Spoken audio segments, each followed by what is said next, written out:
जीवन है, अनंत जीवन है। भाई शेखर डेविड, प्रभु आपको बहुत बहुत आशीष प्रदान करे भाई।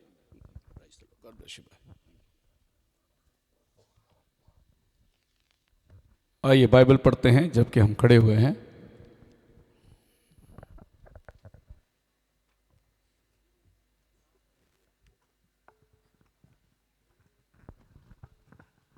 न्यायों की किताब द बुक ऑफ जजेस chapter 1 verse from 12 to 15। The book of जजेस चैप्टर 1 वर्स 12 to 15। हाँ, पढ़ेंगे। कोई जिसको मिला है, कोई माइक रखा हुआ तो आप मेरे लिए प्लीज मदद करना।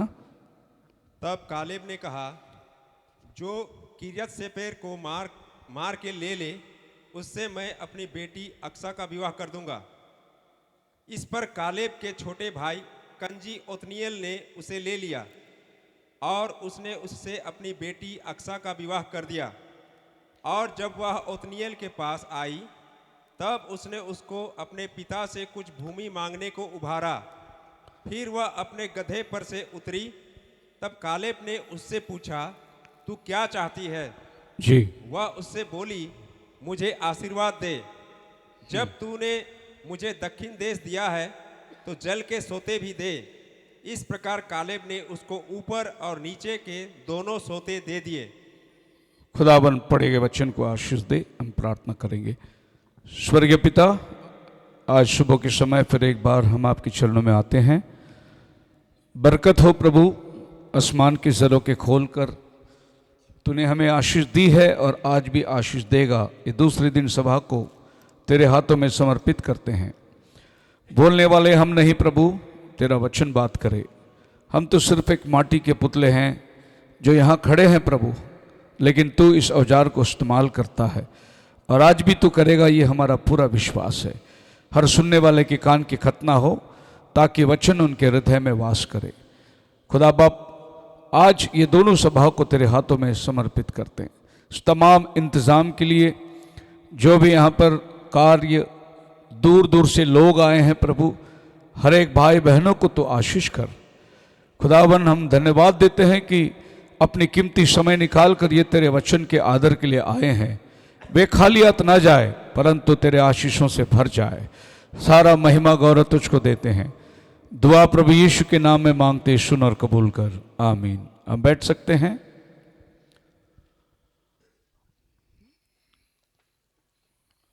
सो मैं प्रभु का धन्यवाद देता हूं आए हुए सभी भाई बहनों के लिए जो दूर दूर से, जिन्हें मैं पर्सनली जानता नहीं लेकिन बहुत से लोग मुझे जानते हैं। यूट्यूब के माध्यम से काफ़ी लोग संदेश सुनते हैं और मैं बहुत से लोगों से जो मुलाकात किया तो लोग यही कहते हैं कि हमने आपको यूट्यूब में देखा है और प्रभु का सौभाग्य है कि हम आमने सामने आज खड़े हुए हैं। बोलो हालेलुया।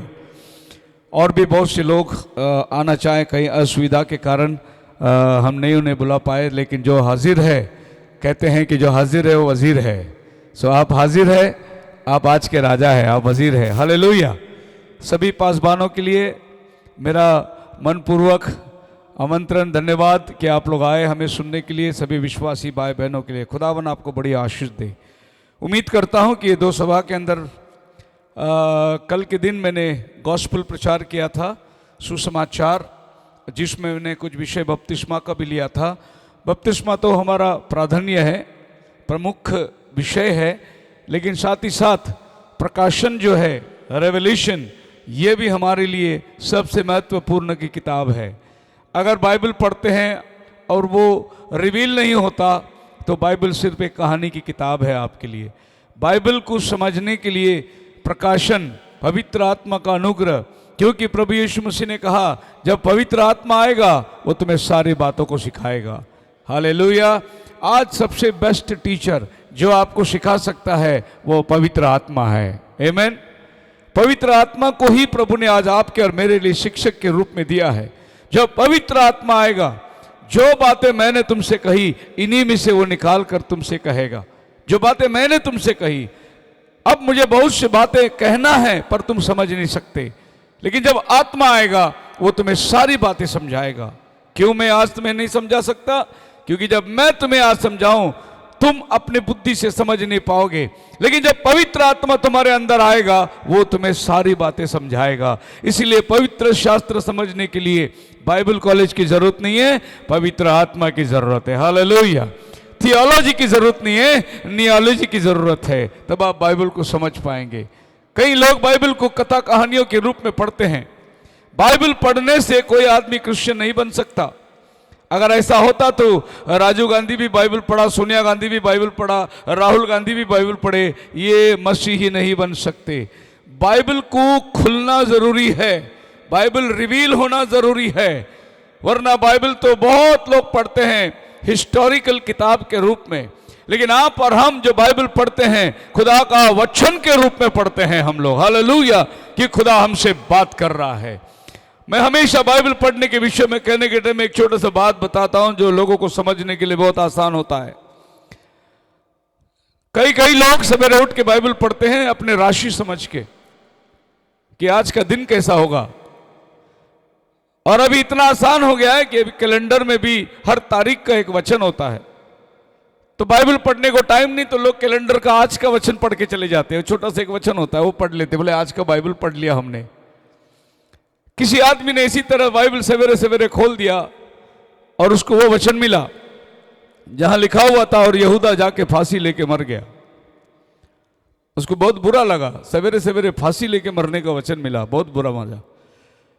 तो फिर उसने बोला प्रभु मैं दोबारा बाइबल बंद करके खोलता हूं, कोई अच्छा वचन मिल जाए।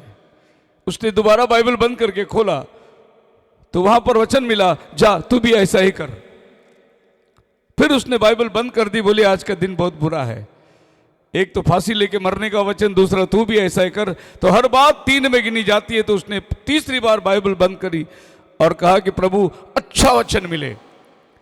वचन बाइबल का सब अच्छा है, कौन बोल सकता है बाइबल के वचन बुरा है करके? सारे वचन अच्छा है। उत्पत्ति की एक से लेकर प्रकाशित वाक्य के आखिरी वचन तक अच्छा ही है, क्योंकि खुदा का कलाम है वो। हालेलुया। तीसरी बार जब उसने बाइबल खोला ये सोच के कि आज का दिन भला हो, अच्छी वचन मिले, और वहां लिखा हुआ था उठ अब क्यों देर करता है। उसने बोला आज का दिन बहुत बुरा होगा। बाइबल मुझे मरने के लिए कहता है। सो बाइबल को राशि करके मत पढ़ना, बाइबल को पढ़ना है खुदावन आपसे बात कर रहा है, ये खुदा का वचन है। जैसे कल मैंने कहा आपको कि जब हम प्रार्थना करते हैं तो हम खुदा से बात करते हैं, और जब हम बाइबल पढ़ते हैं तो खुदा हमसे बात करता है। हालेलुया। बहुत सी बार हम लोग सिर्फ प्रार्थना करके उठ के चले जाते हैं। हमने खुदा को बात कर दी, बोल दी, लेकिन खुदा को हमसे बोलने का मौका हम नहीं देते। खुदा को हमसे बात करने का मौका हम तब देंगे जब हम प्रभु का वचन खोल के पढ़ेंगे, तब खुदा हमसे बात करता है। मैंने कई बार अपने जीवन के अंदर यह अनुभव किया है, जो मुझे चाहिए वो बाइबल उसी समय वही बात मुझसे करता है, क्योंकि बाइबल जीवित किताब है। हालेलुया। परमेश्वर का जिंदा वचन है, और यह बाइबल आपके साथ में रोज बरोज बात करती है। यह लिखा गया, लेकिन आज यह वचन जीवित है। हर पत्री बाइबल का जीवित है। मसीह लोगों ने बाइबल को समझना बहुत कम कर लिए। आज हमारे एंड टाइम मैसेज के अंदर भी अगर आप देखोगे तो बाइबल कम पढ़ा जाता है, मैसेज ज्यादा पढ़ा जाता है। इस एंड टाइम मैसेज को अगर आप सुनोगे तो भाई ब्रनम का नाम ज्यादा आता है, यीशु का नाम कम हो गया। अभी नबी ने बोला, नबी ने बोला, नबी ने बोला, अरे यीशु ने नहीं बोला, कम हो गया। अब यीशु खुद भी आसमान से देखता होगा, बोले क्या हो गए इन लोगों को, मैंने नबियों को भेजा है लेकिन ये नबी का नाम ज्यादा ले रहे हैं, मेरा नाम कम ले रहे हैं। मैं पंजाब में रहता हूं, हमेशा महीने महीने मेरी मीटिंग चलती है, तो पास्टर लोग कई लोग आते मेरे पास सवाल जवाब करने के लिए, कहते हैं नबी ने ओढ़नी के बारे में क्या बोला। मैं बोला क्यों, बाइबल नहीं बताती ओढ़नी के बारे में? फिर नबी ने ये क्यों कहा? फिर बाइबल नहीं कहती है। लोगों को एक बीमार लग चुकी है कि नबी बोलना मतलब मैं संदेश में बहुत माहिर हूं, यह समझाने के लिए नबी ने बोला, नबी ने बोला। नबी बाइबल से ही बोला, बाइबल के बाहर से नहीं बोला। नबी ने जो भी बातें करी वो बाइबल से करी। कहीं तो मैंने ऐसा भी सुना कि अगर मैं यहां पर बाइबल रखूं और यहां पर नबी का किताब रखूं तो तुम किसको चुनोगे? ऐसा भी मैंने सवाल करते हुए सुना। अगर मैं यहां बाइबल रखूं या नबी का किताब रखूं तो तुम क्या चुनोगे? खामोश। तब बोलने वाला खुद कहता है मैं मैसेज चुनूंगा। तब लोग सब आमीन कहते हैं। जब पास्टर बोला मैं मैसेज चुनूंगा तो सब ने आमीन कहते हैं कि हम भी मैसेज ही चुनेंगे।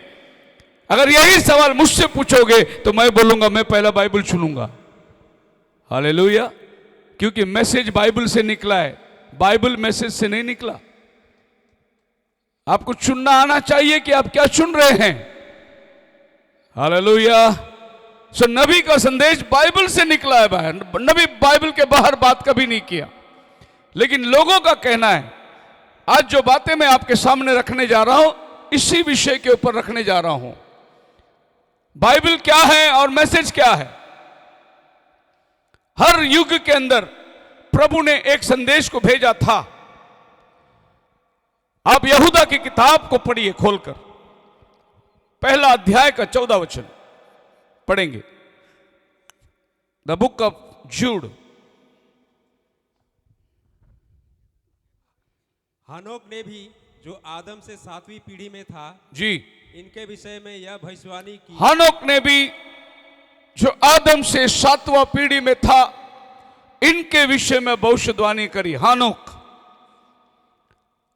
क्या भविष्यवाणी करी कि परमेश्वर अपने 10,000 के साथ आकर यह पृथ्वी का न्याय करेगा, अधर्मियों का न्याय करेगा। यह हनोक ने प्रचार किया था। और यह वर्णन आपके बाइबल में सबसे छोटा किताब, एक ही चैप्टर है, वो हनोक के बारे में बात करता है।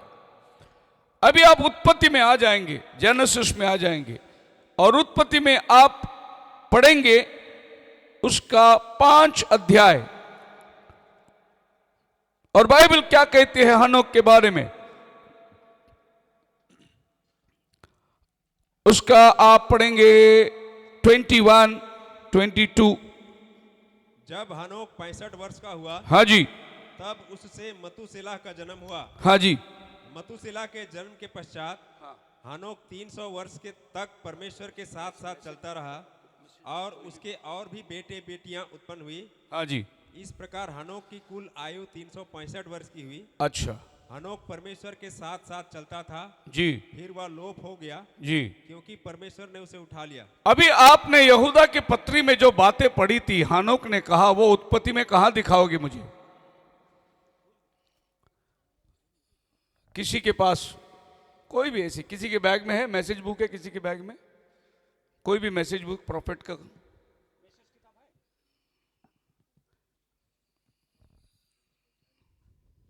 जी ला जी, कोई भी मैसेज एक बुक दे दीजिए बस।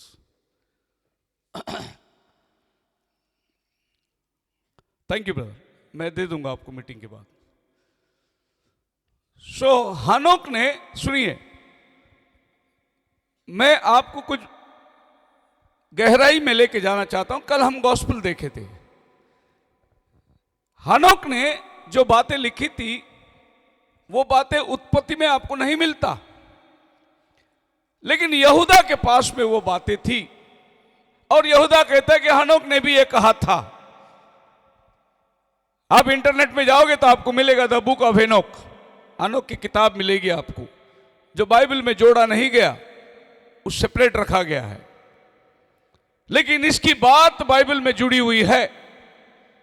जो हनोक ने कहा वो आपको बाइबल में मिलता है, वो यहूदा की पत्री में मिलता है, लेकिन हनोक की किताब आपको बाइबल में नहीं मिलती। सो फिर यहूदा ने ये बात को कहां से पढ़ लिया कि वो अपने 10,000 के साथ आकर ये पृथ्वी को न्याय करेगा? कहां पढ़ लिया? उत्पत्ति में तो है ही नहीं।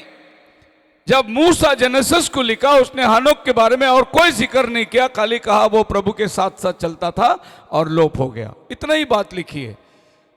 फिर यहूदा ने जो बात लिखी वो उत्पत्ति में मूसा ने क्यों नहीं लिखा?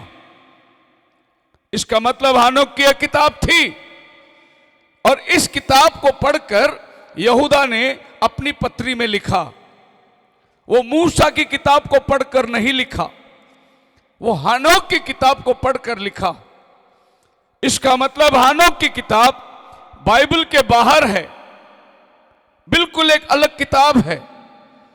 और बाइबल के अंदर उस किताब का जिक्र है, लेकिन किताब का वर्णन, उसमें जो मैसेज है वो नहीं है बाइबल के अंदर।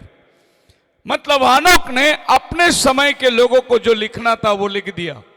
इसी तरीके से हर एक युग के अंदर खुदावन ने दासन नबियों को भेजा और वो उस समय के लिए किताबें लिखी गई। और ढेर सारे पवित्र शास्त्र है जिसमें सिर्फ 66 बुक्स आपके हाथ में आई है, जिसको हम लोग बाइबल करके जानते हैं। ये 66 बुक्स जिसका मैंने आज टाइटल ही लिया बाइबल। एक्चुअली बाइबल का जो शब्द है ग्रीक भाषा में बिब्लियो, बिब्लियो का मतलब कलेक्शंस ऑफ बुक्स। बहुत सारे किताबें मिलकर जब एकत्रित आए उसका नाम बाइबल पड़ा। वरना इस किताब के अंदर 66 किताब अलग अलग समयों में अलग अलग नबियों ने लिखा हुआ किताब है। ये सब एकत्रित आए। ऐसे बहुत सारे किताब है जिनको इसमें लाया नहीं गया, उसको बाहर ही रख दिए। लेकिन रोमन कैथोलिक लोगों ने इस किताब को लिए। अगर आप रोमन कैथोलिक की बाइबल को देखोगे तो उसमें आपको कुछ किताबें मिल जाएगी जो कि लगभग 7 किताब एक्स्ट्रा मिलेगी आपको रोमन कैथोलिक बाइबल में। और ये 7 किताबों का मैं लिस्ट दिया है। टोबीट, जूडिथ, विजडम, 2 भाग, सुलेमान, सिराज, ये सब रोमन कैथोलिक बाइबल में ऐड किया गया है। सो 66 + 7 = 73 बुक्स रोमन कैथोलिक के बाइबल में है, लेकिन आपके बाइबल में खाली 66 बुक्स है। और भी मैं आपको बताना चाहता हूं कि आपके बाइबल में ही बहुत सारे किताबों का नाम है जो किताब बाइबल में नहीं, लेकिन उसका नाम लिखा गया है। तकरीबन अगर आप वचन लिख के ले सकते हैं तो लिख के लीजिए, घर में जाके पढ़िए, या कोई पढ़ने वाला हो तो मुझे पढ़ के बताएं। गिनती की किताब उसका 21 अध्याय का 14 वचन में एक किताब का नाम है, उसका नाम है वॉर्स ऑफ द लॉर्ड। प्रभुओं का युद्ध करके किताब है जो बाइबल मेंशन करती है लेकिन किताब नहीं मेंशन करी। इस कारण यहोवा के संग्राम नामक पुस्तक में इस प्रकार लिखा है। यहोवा का संग्राम नाम पुस्तक में इस प्रकार लिखा है। जिसने ये किताब लिखा मूसेस, उसके पास संग्राम नाम किताब थी, लेकिन वो किताब का वर्णन खाली उसने नाम लिखा, किताब की कुछ बातें उसने नहीं लिखी। ये भी बाइबल से जुड़ी हुई किताब है। आप जोशुआ की किताब उसका 10वां अध्याय का 13 वचन में पढ़े तो यहोशू का बेटा जाशेर ने भी एक किताब लिखा है जिसका नाम बाइबल में है लेकिन किताब बाइबल में नहीं है। उसका नाम है जाशेर का किताब। उसके बाद में आप पढ़ोगे पहला राजा 11वां अध्याय 41 वचन के अंदर सुलेमान का कार्यों का एक किताब है, नाम है बाइबल में लेकिन किताब नहीं है हमारे पास। उसके बाद पहला इतिहास 29 में सैमुअल भविष्यद्वक्ता का एक किताब है, उसका नाम लिखा है लेकिन किताब हमारे पास नहीं है। उसी इतिहास के 29 में गाद नाम का भविष्यद्वक्ता का नाम लिखा है, किताब का नाम, लेकिन किताब हमारे पास नहीं है। उसी में नातान नबी का भी एक और किताब थी लेकिन वो किताब बाइबल में नहीं है, लेकिन वो किताब का नाम है। दूसरा इतिहास 9:29 के अंदर एक किताब है अहिजा का भविष्यवाणी, लेकिन वो भविष्यवाणी किताब नहीं पर नाम है। दूसरा इतिहास 9:29 के अंदर ही ईदो नाम भविष्यद्वक्ता की एक किताब है, बाइबल उसका जिक्र करती है लेकिन किताब हमारे पास नहीं है। दूसरा इतिहास 12 अध्याय का 15 वचन के अंदर शेमाया नाम का एक किताब है लेकिन वो किताब नहीं पर उसका वर्णन हमारे बाइबल में है। दूसरा इतिहास 20 अध्याय 34 वचन में द बुक ऑफ जेहू करके है लेकिन वो किताब नहीं, उसका नाम हमारे पास है। दूसरा इतिहास 33 अध्याय 19 वचन के अंदर लिखा है द बुक ऑफ शियर्स, जो कहावत है, किताब हमारे पास नहीं। फिर आप नया नियम में आओगे तो पहला कुरिन्थियन 5:9 के अंदर पौलुस ने कुरिन्थियों को एक किताब लिखा है हमारे पास 2 कुरिन्थियन है, लेकिन ये वाला कुरिन्थियों की लिखी हुई किताब हमारे पास नहीं है। लेकिन पौलुस ने लिखा है, ऐसा बाइबल में मेंशन किया गया है। फिर आगे आप देखेंगे कोलोसियों की किताब 4 अध्याय का 16 वचन के अंदर लिखा है, पौल कहता है कि ये किताब जो मैं लौदीकिया को भेज दिया तुम भी लाकर पढ़ा करो। लेकिन वो किताब का नाम है, लेकिन वो किताब हमारे पास नहीं है। और यहूदा का पहला अध्याय 14 वचन जो हमने अभी अभी पढ़े, एनोक का भविष्यवाणी का किताब का जिक्र है, लेकिन किताब हमारे पास नहीं है। तो मैं समझता हूं कि बात आपकी समझ में आई। इतनी किताबों का नाम बाइबल में है, लेकिन वो किताब हमारे पास नहीं है। फिर ये सब किताब क्यों बाइबल में नहीं इंक्लूड किया गया? ये उस समय के लिए दिया हुआ संदेश था, और ये किताब 20वीं सदी में दिया हुआ संदेश है। हालेलुया। आप मेरी बात समझ में आ रही है आपको भी? ये इस युग के लिए दिया हुआ संदेश है, जिसको हम लोग बोलते हैं 20th सेंचुरी प्रॉफिट। ये किताब आपको बाइबल में नहीं मिलेगा, ये किताब बाइबल के बाहर है। जैसे बाइबल के बाहर इतनी सारी किताब हमने पढ़े थे, उनमें से ये भी एक किताब है जो बाइबल के बाहर है, इसको अंदर जोड़ा नहीं गया। लेकिन ये किताब पौलुस के समय के लिए नहीं था, ये किताब पुराने नियमों के लिए नहीं था, ये किताब इस 20वीं सदी में आने वाले दुल्हन के लिए लिखी हुई किताब है। ये किताब आपका और मेरा किताब है। बोलो हालेलुया। अभी आपके समझ में आता होगा कि खुदावन ने उन नबियों का किताब को क्यों नहीं बाइबल में जोड़ा, क्योंकि उनसे हमें कोई लाभ नहीं था, उनसे हमारा कोई फायदा नहीं था। हेनोक के किताब से हमारा कोई फायदा होने वाला नहीं था। जो फायदा हमें होना था, प्रभु ने उन किताबों को किंग जेम्स के वजह से साथ में ले लिए।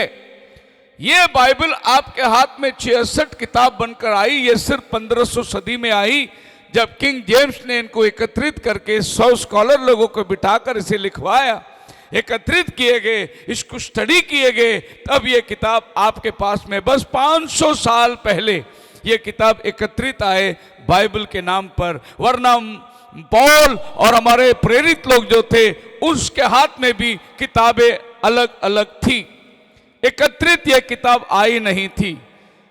पढ़िए लूक की किताब, उसका 4 अध्याय के अंदर अगर आप पढ़ोगे 16 वचन से, प्रभु यीशु मसीह नियम के अनुसार मंदिर में गया, उसके हाथ में इशाया का किताब दिया गया। इशाया भविष्यद्वक्ता की किताब, एक ही किताब उसके पास दिया गया, क्योंकि बाइबल उन दिनों के अंदर टुकड़ों में बटी हुई थी। और एक किताब को यीशु मसीह ने खोला। पढ़िए अगर आपको मिला है तो 4:16 से। फिर वह नासरत में आया, जहां पाला पोसा गया था। हाँ जी। और अपनी रीति के अनुसार सबत के दिन आराधनालय में जाकर आप ये रीत को मानते हैं क्या? जाते हो क्या संडे संडे चर्च को? यीशु मसीह रीत के अनुसार संडे संडे चर्च चली, सब्बात यानी शनिवार को जाता था चर्च में। आज हमारे लिए संडे हो गया है। क्या हम लोग रीत को मानते हैं क्या चर्च जाने वाले? यीशु मसीह चर्च में गया रीत के अनुसार, और उस दिन उसके हाथ में किताब दी गई। वो किताब था इसाया, और इसाया का किताब उसके हाथ में पड़ी, और यीशु मसीह ने वो भाग खोला जहां यह लिखा हुआ था। पढ़िए। हाँ। यशायाह भविष्यवक्ता की पुस्तक उसे दी गई जी, और उसने पुस्तक खोलकर वह जगह निकाली। पूरा किताब नहीं पढ़ सकता वो, जहां यह लिखा था। वो इसाया 53 नहीं पढ़ सकता। जब वो मंदिर में खड़ा था, वो इसाया 11 नहीं पढ़ सकता। जब वो मंदिर में खड़ा था, वो इसाया 65 नहीं पढ़ सकता। जब वो मंदिर में खड़ा था, उसने वो जगह निकाली जहां ये लिखा हुआ था। उस समय जो घटना होनी थी वही उसने पढ़ा। क्या पढ़ा उसने? परमेश्वर का आत्मा मुझ पर है, मेरा अभिषेक किया गया है, कुचले हुओं को छुटकारा, बंदियों को, अंधों को आंखी। ये सब घटनाएं जो अभी मैं शुरू करने पर हूं, खाली उतना ही पढ़ा और बाइबल बंद कर दी उसने आगे नहीं पढ़ा। क्योंकि आगे वो पढ़ लेता तो उस समय के काम को वो पार करके जाना पड़ता, इसीलिए उसने आगे नहीं पढ़ा। बाइबल कहती है उसने सिर्फ इतना पढ़ा, प्रभु का आत्मा मुझ पर है, मेरा सेवा अभी क्या है, उसने उतनी भाग को पढ़ लिया। पढ़िए, प्रभु का आत्मा मुझ पर है, प्रभु का आत्मा मुझ पर है, हाँ जी, इसलिए कि उसने कंगालों को सुसमाचार सुनाने के जी, हालेलुया, मेरा अभिषेक किया है, हाँ जी, और मुझे इसलिए भेजा है हाँ कि बंदियों को छुटकारे का हाँ और अंधों को दृष्टि पाने का सुसमाचार प्रचार करूं, जी, और कुचले हुओं को छुड़ाऊं, हाँ और प्रभु के प्रसन्न रहने के वर्ष का प्रचार करूं। हाँ जी। तब उसने पुस्तक बंद अब करके पुस्तक बंद कर दी उसने, प्रभु का प्रसन्न रहने का वर्ष का प्रचार करूं, और पुस्तक बंद कर दी। लेकिन इसी वचन को अगर आप पुराने नियम में पढ़ोगे, ऐसाया 61 अध्याय के अंदर यीशु ने जो खोल के पढ़ा था वही पढ़ा, ऐसाया 61, और वहां देखिए वो वचन को कैसे वो पढ़ रहा है। पढ़िए ऐसाया 61।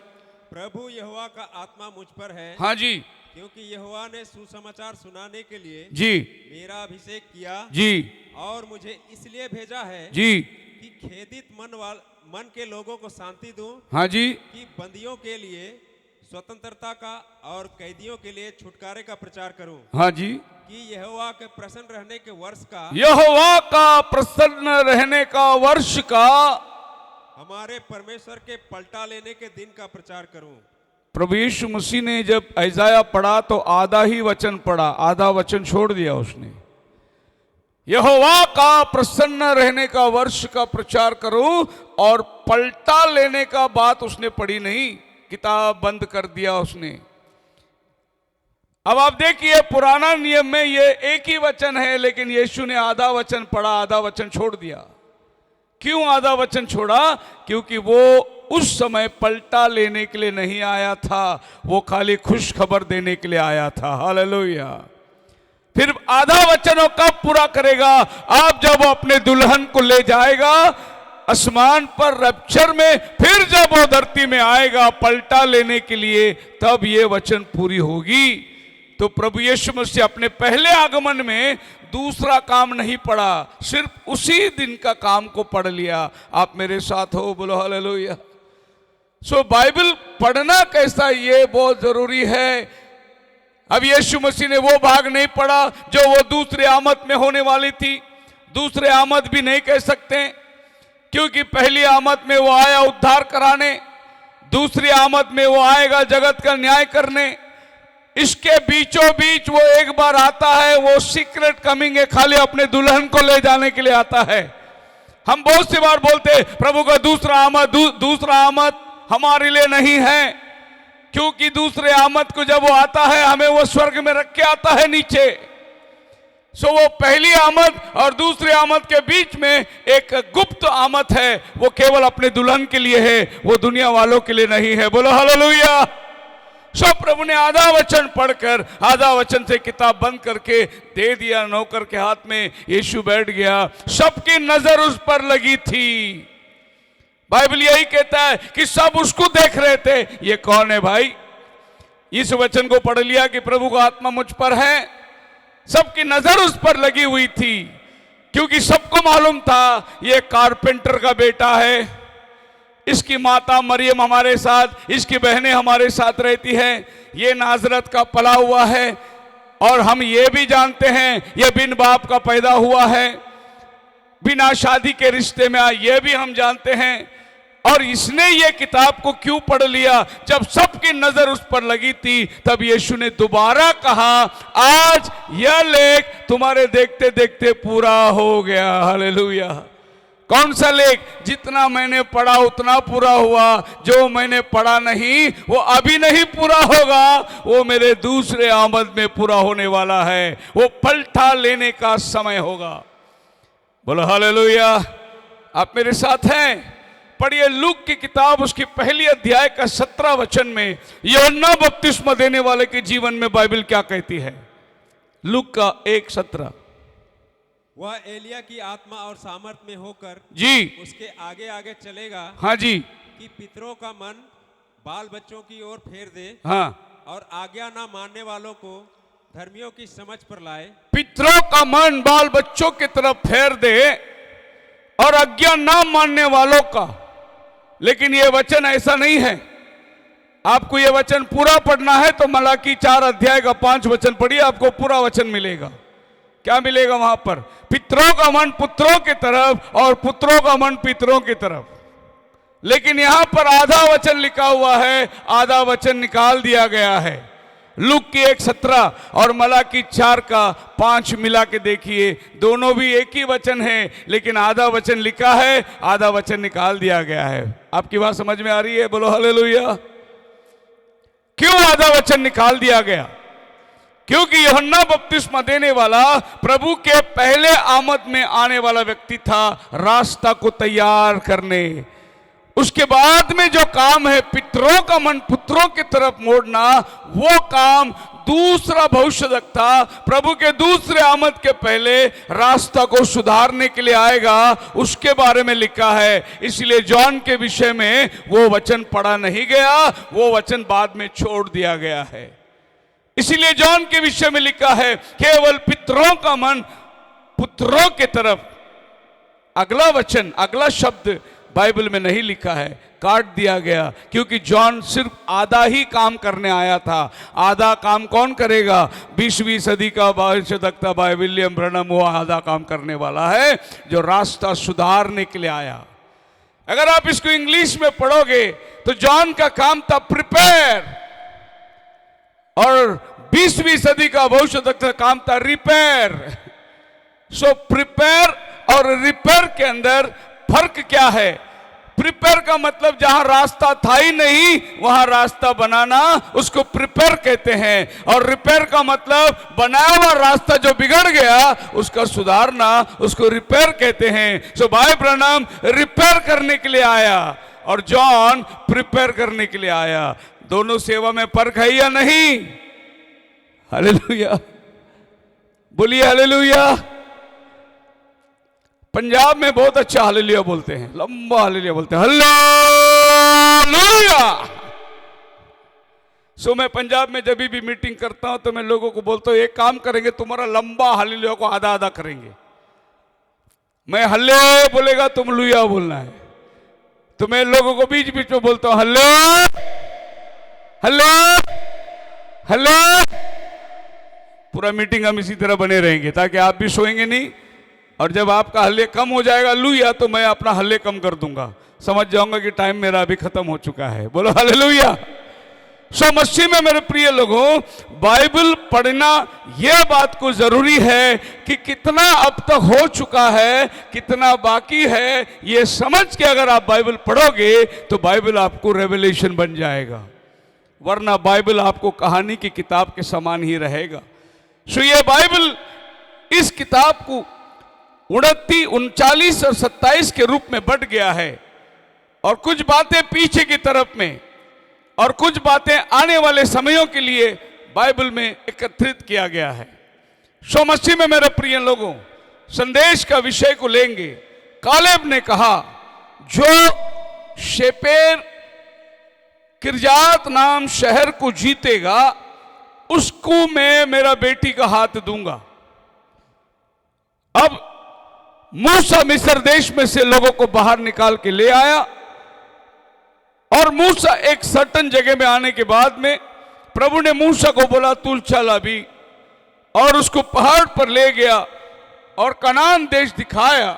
बोला यही वो देश है जो मैंने तेरे बाप दादा को वायदा किया था, अब तू उधर नहीं जाएगा, लेकिन मैं उन लोगों को लेकर जाऊंगा, क्योंकि तूने मस्सा बनीबा में अविश्वास को प्रकट किया। जहां मैंने बोलने के लिए कहा था वहां तूने 2 बार चट्टान पर मार दिया, तूने रीस दिलाया, इसीलिए मैं तुझे उस देश में अभी नहीं लेके जाऊंगा। तो मूसा वहीं रुक गया।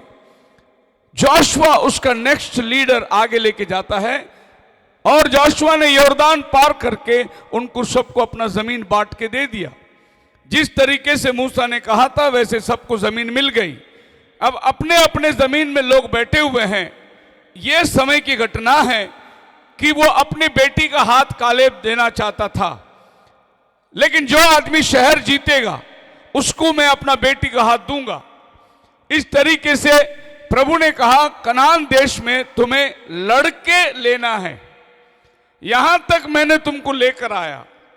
अब मन्ना आसमान से खिलाया 40 साल, तुम्हारे कपड़े पुराने नहीं हुए, तुम्हारी हर जरूरतों को मैंने पूरा किया, लेकिन अब कनान देश लेने के लिए तुम्हें लड़ना होगा।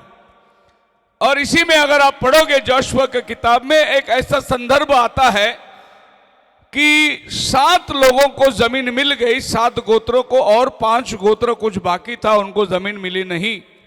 तभी जोशुआ विनती करता है, अरे हमारे भाइयों, सबको जमीन मिलने तक हम सबको लड़ना है।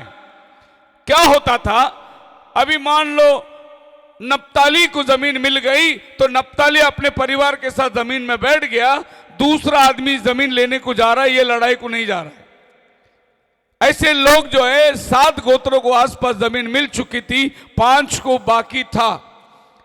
तब जोशुआ बोलता है, अरे सब लोग लड़ो यार, तुम्हारी जमीन लेने के लिए वो लड़ाई किया ना, अब उसकी जमीन दिलाने के लिए तुम भी लड़ो ना। तुम जमीन मिल गया तो अपने अपने घर में बैठ गए। यही हालात आज हमारे मैसेज के दिनों में हो रहा है। किसको कुछ समझ गया, किसको कुछ समझ गया, वो अपना बंद करके कमरा बैठ गया, बोला मैं अभी उनके साथ संगति नहीं करूंगा। नप्ताली, दान, इस्साचार, ये गोत्र में कुछ लोगों को जमीन मिल गई, बोले हमें रेवलेशन मिल गया, अब हम दूसरे के साथ संगति नहीं करेंगे। जोशुआ बोलता है ऐसा मत करो, सभी 12 गोत्रों को जमीन मिलने तक हर आदमी लड़ाई करो। बोलो हालेलुया। वो समय अब खत्म हो गई कि हम देखते थे डिनोमिनेशन से कहते थे तुम लोग बंटवारे में बट गए हो, तुमने दीवारों को बांध दिया हो, लेकिन वही संदेश आज एंड टाइम वाले के लिए भी है। तुम भी बंटवारे में बट गए हो, दीवार खड़ा कर दिए हो, और अपने मंदिर इतना फर्क लेकर आया, यहां तक कि दुआ सलाम भी नहीं होती। अगर आप पंजाब में जाओगे तो अजीब लड़ाई है, खुदा वाले परमेश्वर वालों के साथ में हाथ भी नहीं मिलाते, एक नंबर का दुश्मन बन गए, क्योंकि वो खुदा बोलता है, ये परमेश्वर बोलता है, इसके लिए इनके बीच में इतनी बड़ी दीवार खड़ी हो गई कि ये डिनोमिनेशन वाले को प्रेज द लॉर्ड बोलेंगे, लेकिन खुदा वाला परमेश्वर वाले को प्रेज द लॉर्ड नहीं बोलेगा।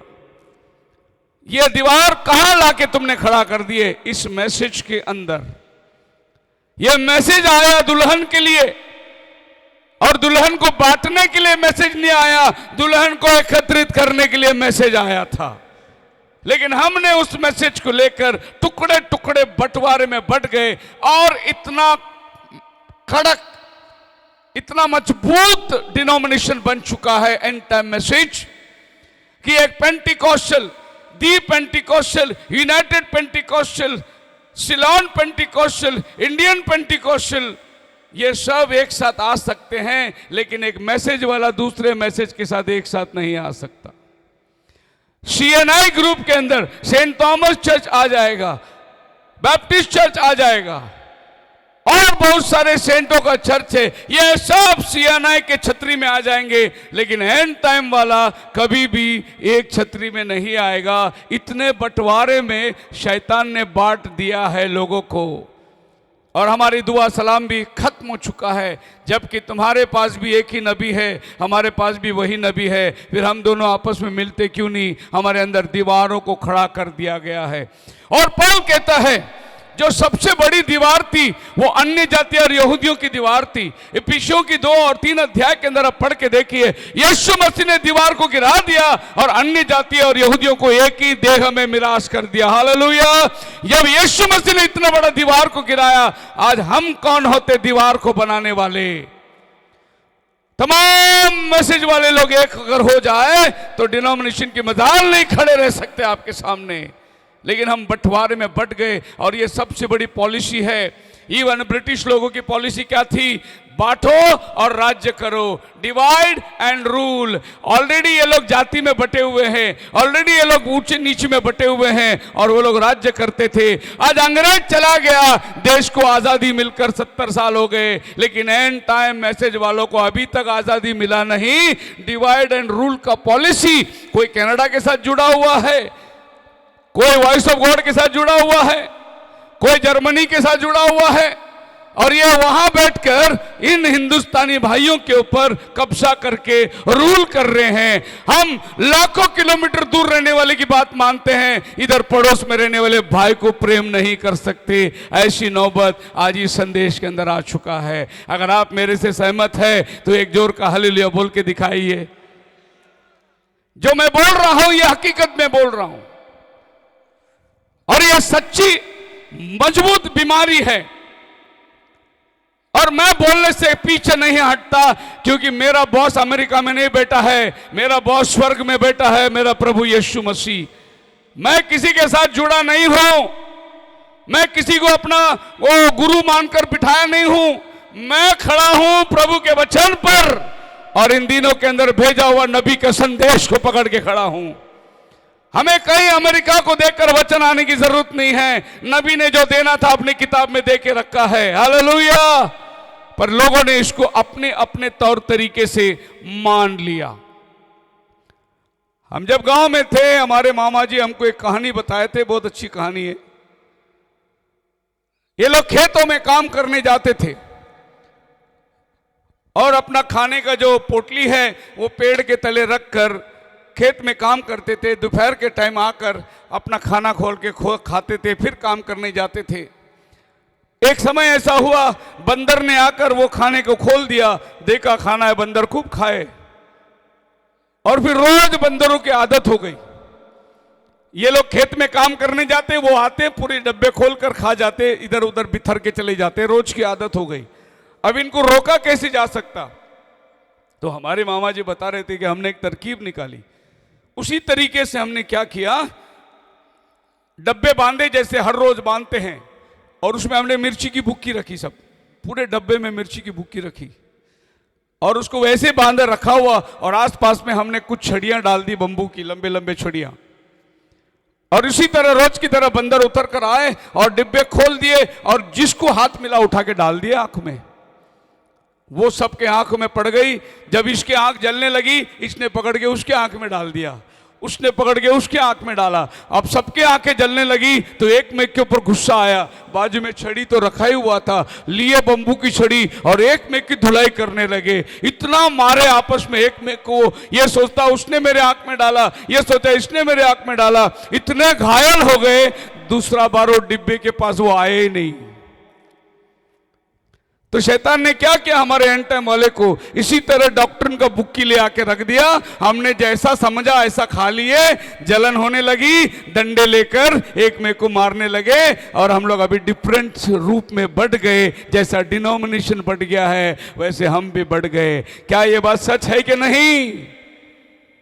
हालेलुया। अब आप पंजाब में जाओगे तो ओढ़नी सबसे बड़ा समस्या है उधर।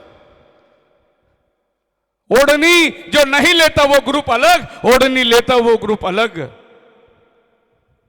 नबी ने कहा बाल ओढ़नी के लिए दिया गया है। नबी ने, बाइबल ही कहता है बाल ओढ़नी के लिए दिया गया है। अब जो ओढ़नी लेते हैं उनको क्या करना है? यह बहुत बड़ा फासला खड़ा हो गया है। जब एक भाई से मिलता है प्रेज द लॉर्ड करने, वो प्रेज द लॉर्ड नहीं करता, पहला पूछता है आप खुदा वाले हैं क्या परमेश्वर वाले हैं? उसके बाद वो हाथ देता है। पहला वो पूछता है आप खुदा वाले हैं क्या, आप कौन हैं? क्या हो गया भाई, मसीही बढ़ गया। कुरिन्थियों में पौल कहता है, कोई कहता मैं कैफास का, अपोलोस का, कोई कहता मैं पौलुस का। क्या मसीह बढ़ गया क्या? आज यही सवाल हमारे मैसेज वालों से मैं पूछता हूं, क्या मैसेज बढ़ गया क्या? नहीं। एक आवाज हमारे पास आई, in the days of the voice of the seventh angel. एक ही आवाज हमारे पास आई। हम सब लोग कितना होना चाहिए? एक आवाज के अंदर, एक आत्मा के अंदर हम सब आना चाहिए। मैसेज इसीलिए तो आया कि दुल्हन को डिनोमिनेशन के बंधन से बाहर निकाले, लेकिन हम बाहर निकलकर परमेश्वर के राज्य में अपना एक राज्य बना के रख दिए।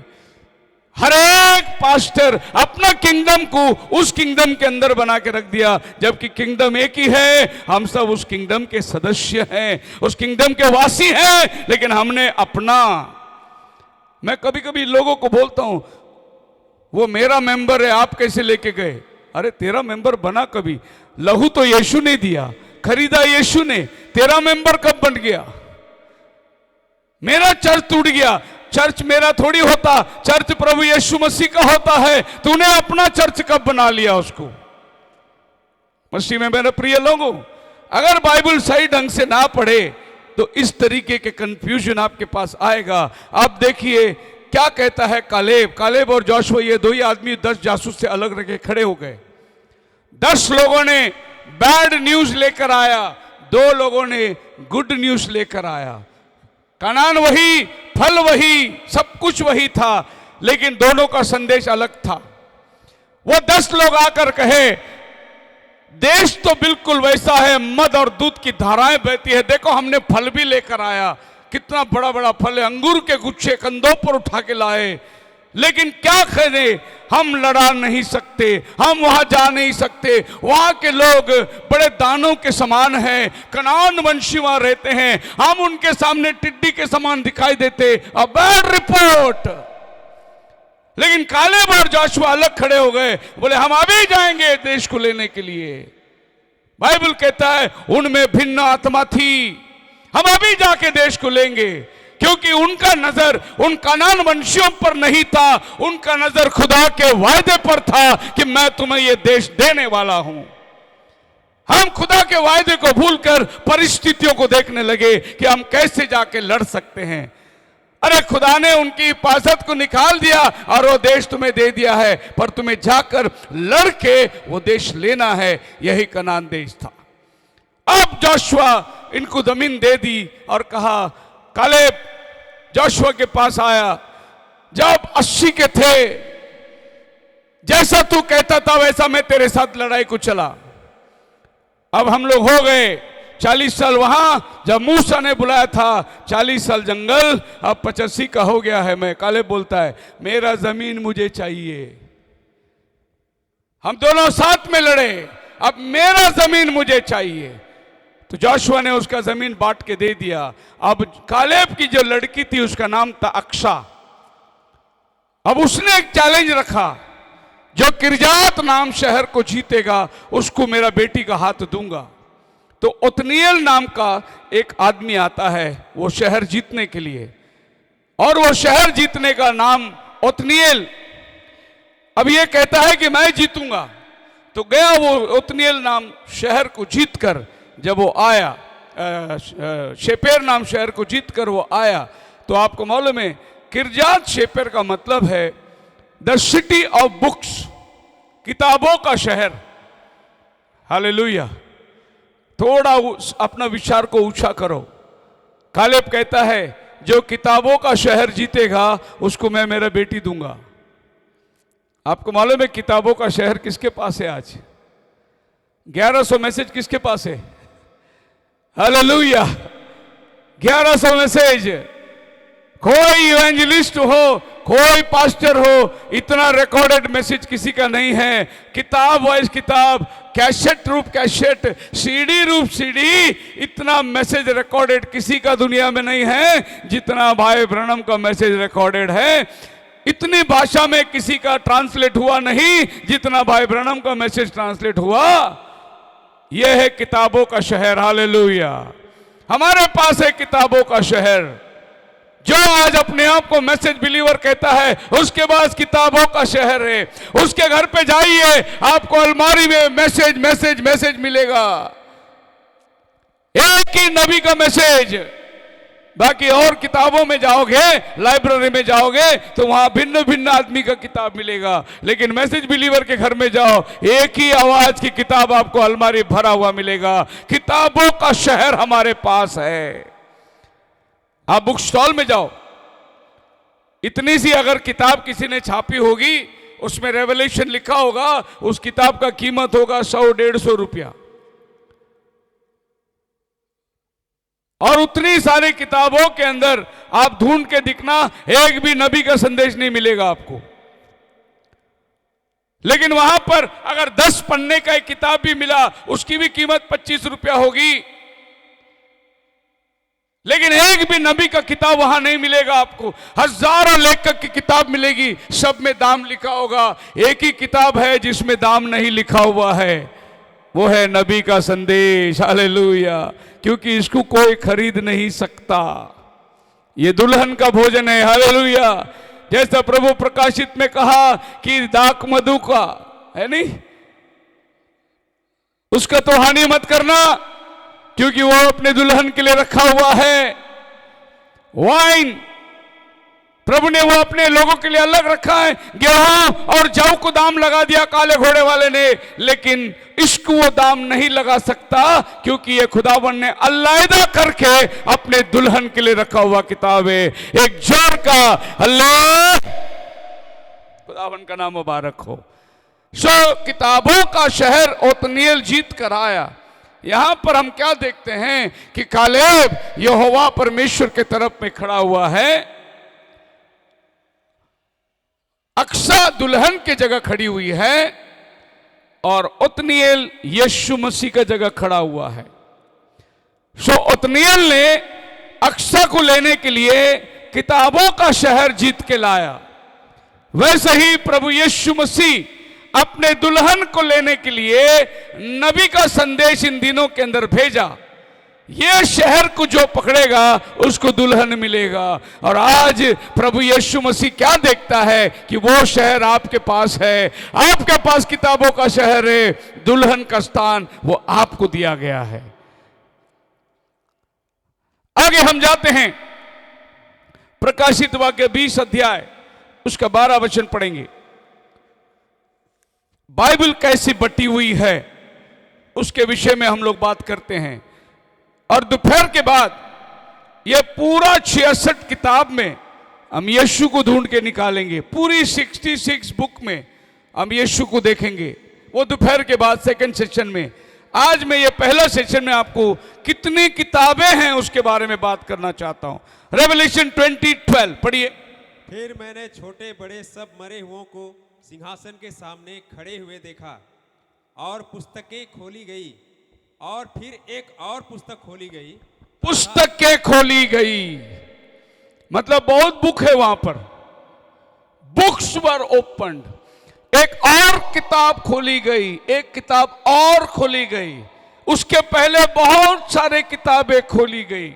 इसका मतलब जब सिंहासन पर न्याय होने का टाइम, क्या छोटे क्या बड़े जो सिंहासन के सामने खड़े हैं, समुंदर में जिसने मरे थे वो दे दिया, धरती ने मरे हुओं को दे दिया, और ये सब मरे हुए खड़े हैं जिनका न्याय उनके कामों के अनुसार होने वाला है। किताबें खोली गई, एक और किताब खोली गई, और उसमें जिसका नाम नहीं मिला वो आदमी को वहां से निकाला गया। अब एक और किताब खोली गई। ये किताब जो खोली गई इसमें किसका नाम लिखा हुआ है? उधर लिखा हुआ है उनके कामों के अनुसार उनका न्याय होगा, कामों के अनुसार। उस किताब में सिर्फ उनका नाम लिखा गया है जिनका कामों के अनुसार तौला गया। उस किताब में हमारा नाम नहीं है, क्योंकि हमें कामों से नहीं चुना गया, हम प्रभु के अनुग्रह से चुने गए हैं। इसके लिए वो किताब में हमारा नाम नहीं है, हमारा नाम किसी और किताब में होना चाहिए। क्योंकि किताबें खोली गई। कैसे किताबें खोली गई? सामने खड़े हुए जमायत को देखकर किताबें खोली गई। सामने कौन खड़ा है? छोटे बड़े, धरती, समुंदर, मरे हुए लोग दे दिया, उनका न्याय करना है। उनके न्याय के लिए एक और किताब खोली गई, और उस किताब के अनुसार उनका न्याय किया गया। मतलब ये किताब अलग किताब है। बाइबल एक अनोखी रीति से बटा हुआ है। अगर आप बाइबल को पढ़ोगे, इसमें आपको सृष्टि के बारे में लिखा हुआ है, इसमें आपको कहानियों के बारे में लिखा हुआ है, इसमें आपको इतिहास के बारे में लिखा हुआ है, इसमें परमेश्वर का सुसमाचार के बारे में लिखा हुआ है, और इसमें प्रेम कथा भी है। आपको कौन सा स्टोरी मांगता है वो पूरा बाइबल में है। खास करके अगर लोगों को फिल्मों के बारे में जानना है तो फिल्म सिटी मैगजीन पढ़ते हैं। मायापुरी, छायापुरी, ये सब फिल्मों की बात और दुनिया की बात बताते हैं। आपको जो टॉपिक चाहिए वो टॉपिक के लिए अलग अलग किताब है। उसी तरह आपके बाइबल में आपको जो टॉपिक चाहिए वो टॉपिक का किताब आपको मिलेगा। और ये 66 बुक जब एकत्रित किया गया, इसके लिखने का जो समय था 1500 साल के दरमियान लिखा गया। यह बाइबल की विशेषता यही है, 40 नबियों ने लिखा लेकिन एक ही खुदा के बारे में लिखा। और ये 40 नबी एक समय में धरती में नहीं थे, अलग अलग समयों में 1500 साल के दरमियान अलग अलग नबियों ने, लगभग 40 लोगों ने बाइबल लिखा, लेकिन एक ही बात लिखी है। ये बाइबल की विशेषताएं हैं। और किताब को एक आदमी ने लिखा। जैसे आप कोई मजहब की किताब को देखेंगे तो एक आदमी उनका मजहब की किताब को लिखा, एक आदमी लिखा। लेकिन हमारा पास एक ही किताब है, 40 लोगों ने लिखा और अलग अलग समयों में एक ही बात लिखी है।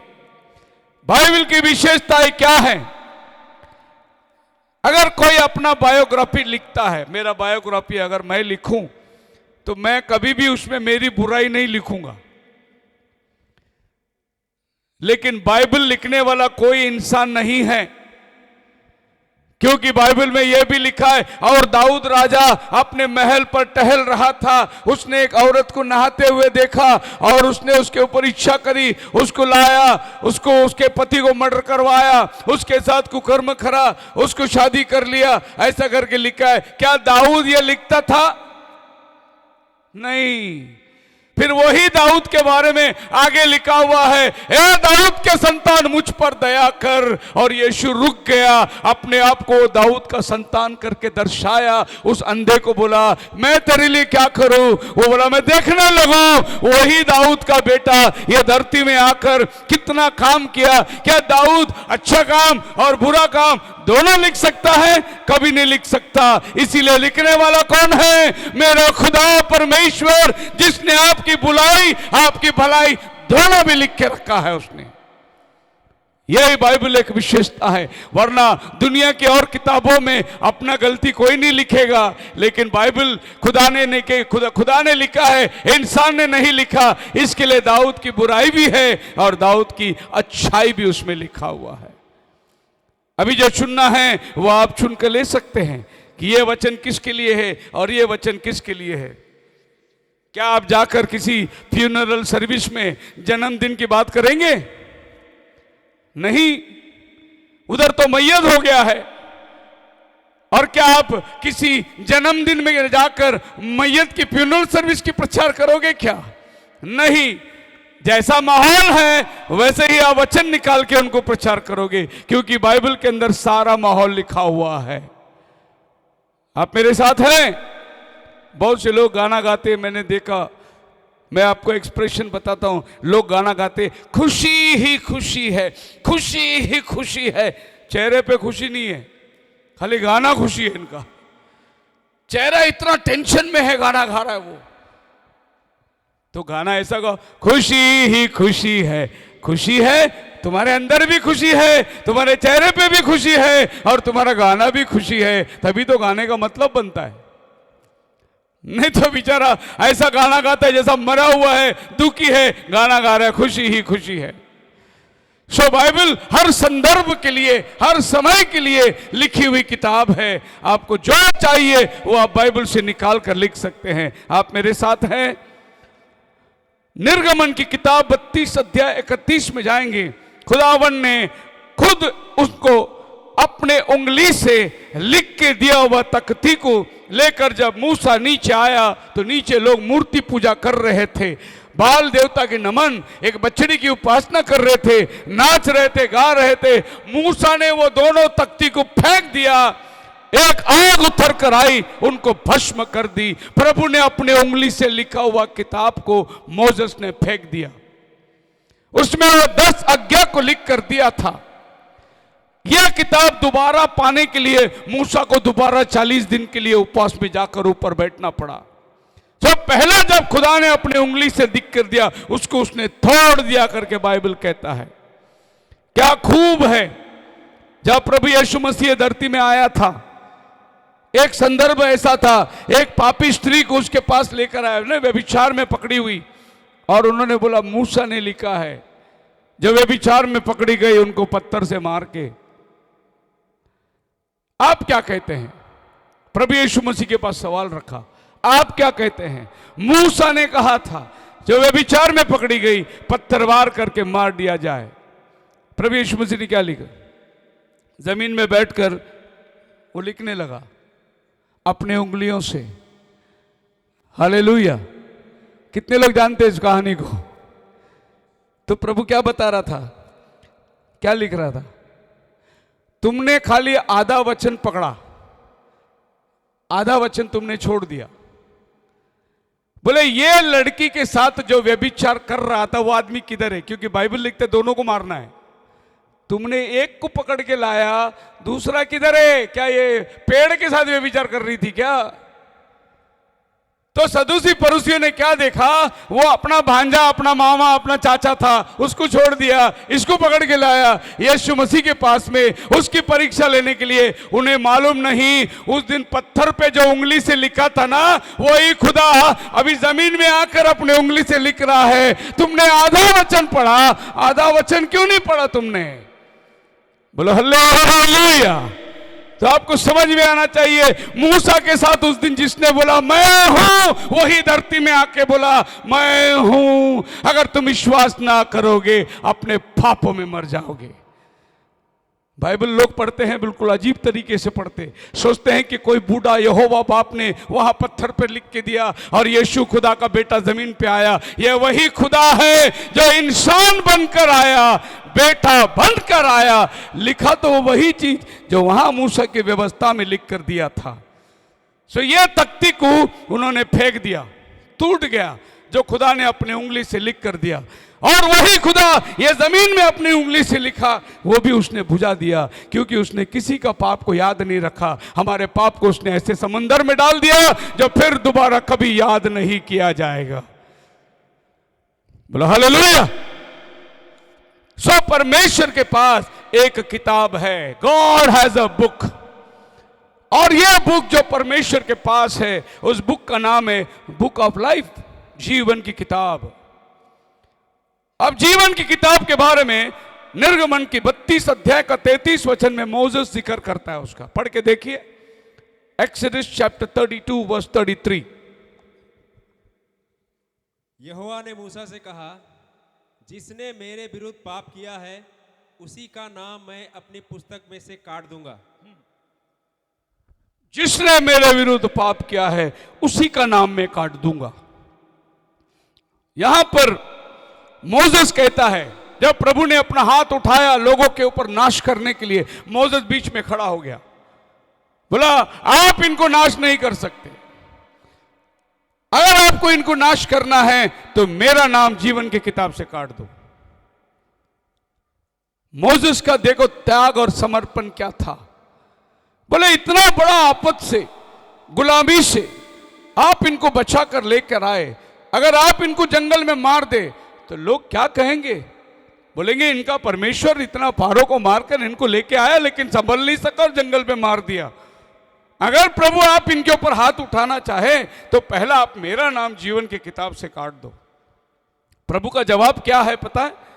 मैं उन्हीं का नाम काटूंगा जो मेरे विरुद्ध चलते हैं, उन्हीं का नाम काटूंगा। मतलब ये किताब से नाम काटे जाते हैं, इसीलिए तो मोसेस ने बोला नाम काट दे, और प्रभु ने ये नहीं बोला मैं नहीं काटूंगा, मैं उन्हीं का नाम काटूंगा, तेरा नाम नहीं काटूंगा। जो पाप किया उनका नाम काटूंगा, तेरा नाम मैं नहीं काटूंगा। मतलब ये किताब में नाम कटी जाती है।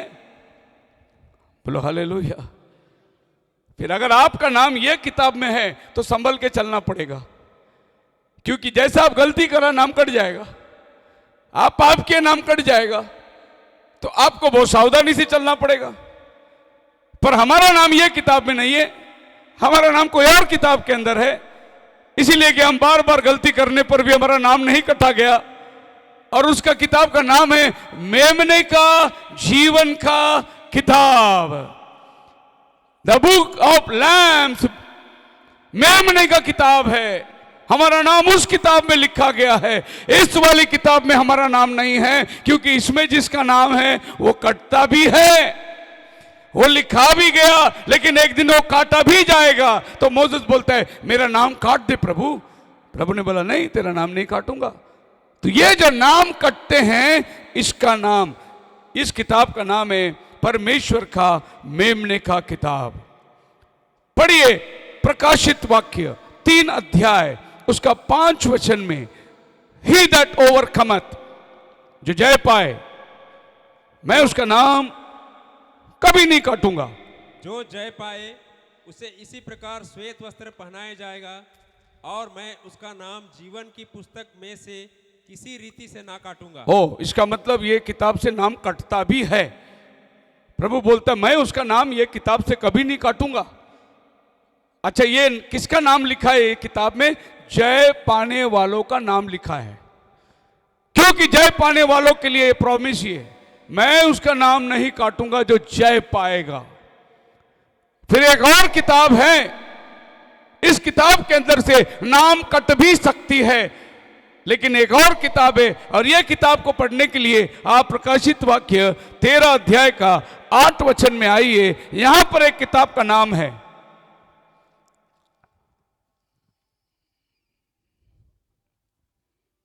And all that dwell upon the earth shall worship him.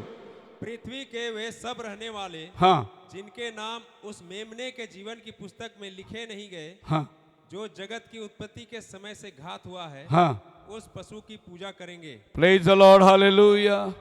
ये किताब का नाम है बुक ऑफ लाइफ, जीवन की किताब, जो मेमने के लहू से लिखा गया है। दुनिया बनाने से पहले जीवन की किताब में जय पाने वालों का नाम लिखा गया। अगर आप हार गए तो आपका नाम नहीं लिखा जाएगा, आप जीत गए तो आपका नाम लिखा जाएगा, लेकिन यह किताब में दुनिया बनाने से पहले आपका नाम लिखा हुआ है। जो मेमना हमारे लिए दुनिया बनाने से पहले मारा गया था, पर यीशु मसीह कब मारा गया था? 2000 साल पहले। लेकिन बाइबल ऐसा नहीं कहता, बाइबल कहता है दुनिया बनाए जाने से पहले वो हमारे लिए मारा गया है। मतलब ये कुछ लोग हैं जिनको प्रभु ने पहले से चुन के अलग रखा है, और उनका नाम उसने मेमने की किताब में लिख दिया है।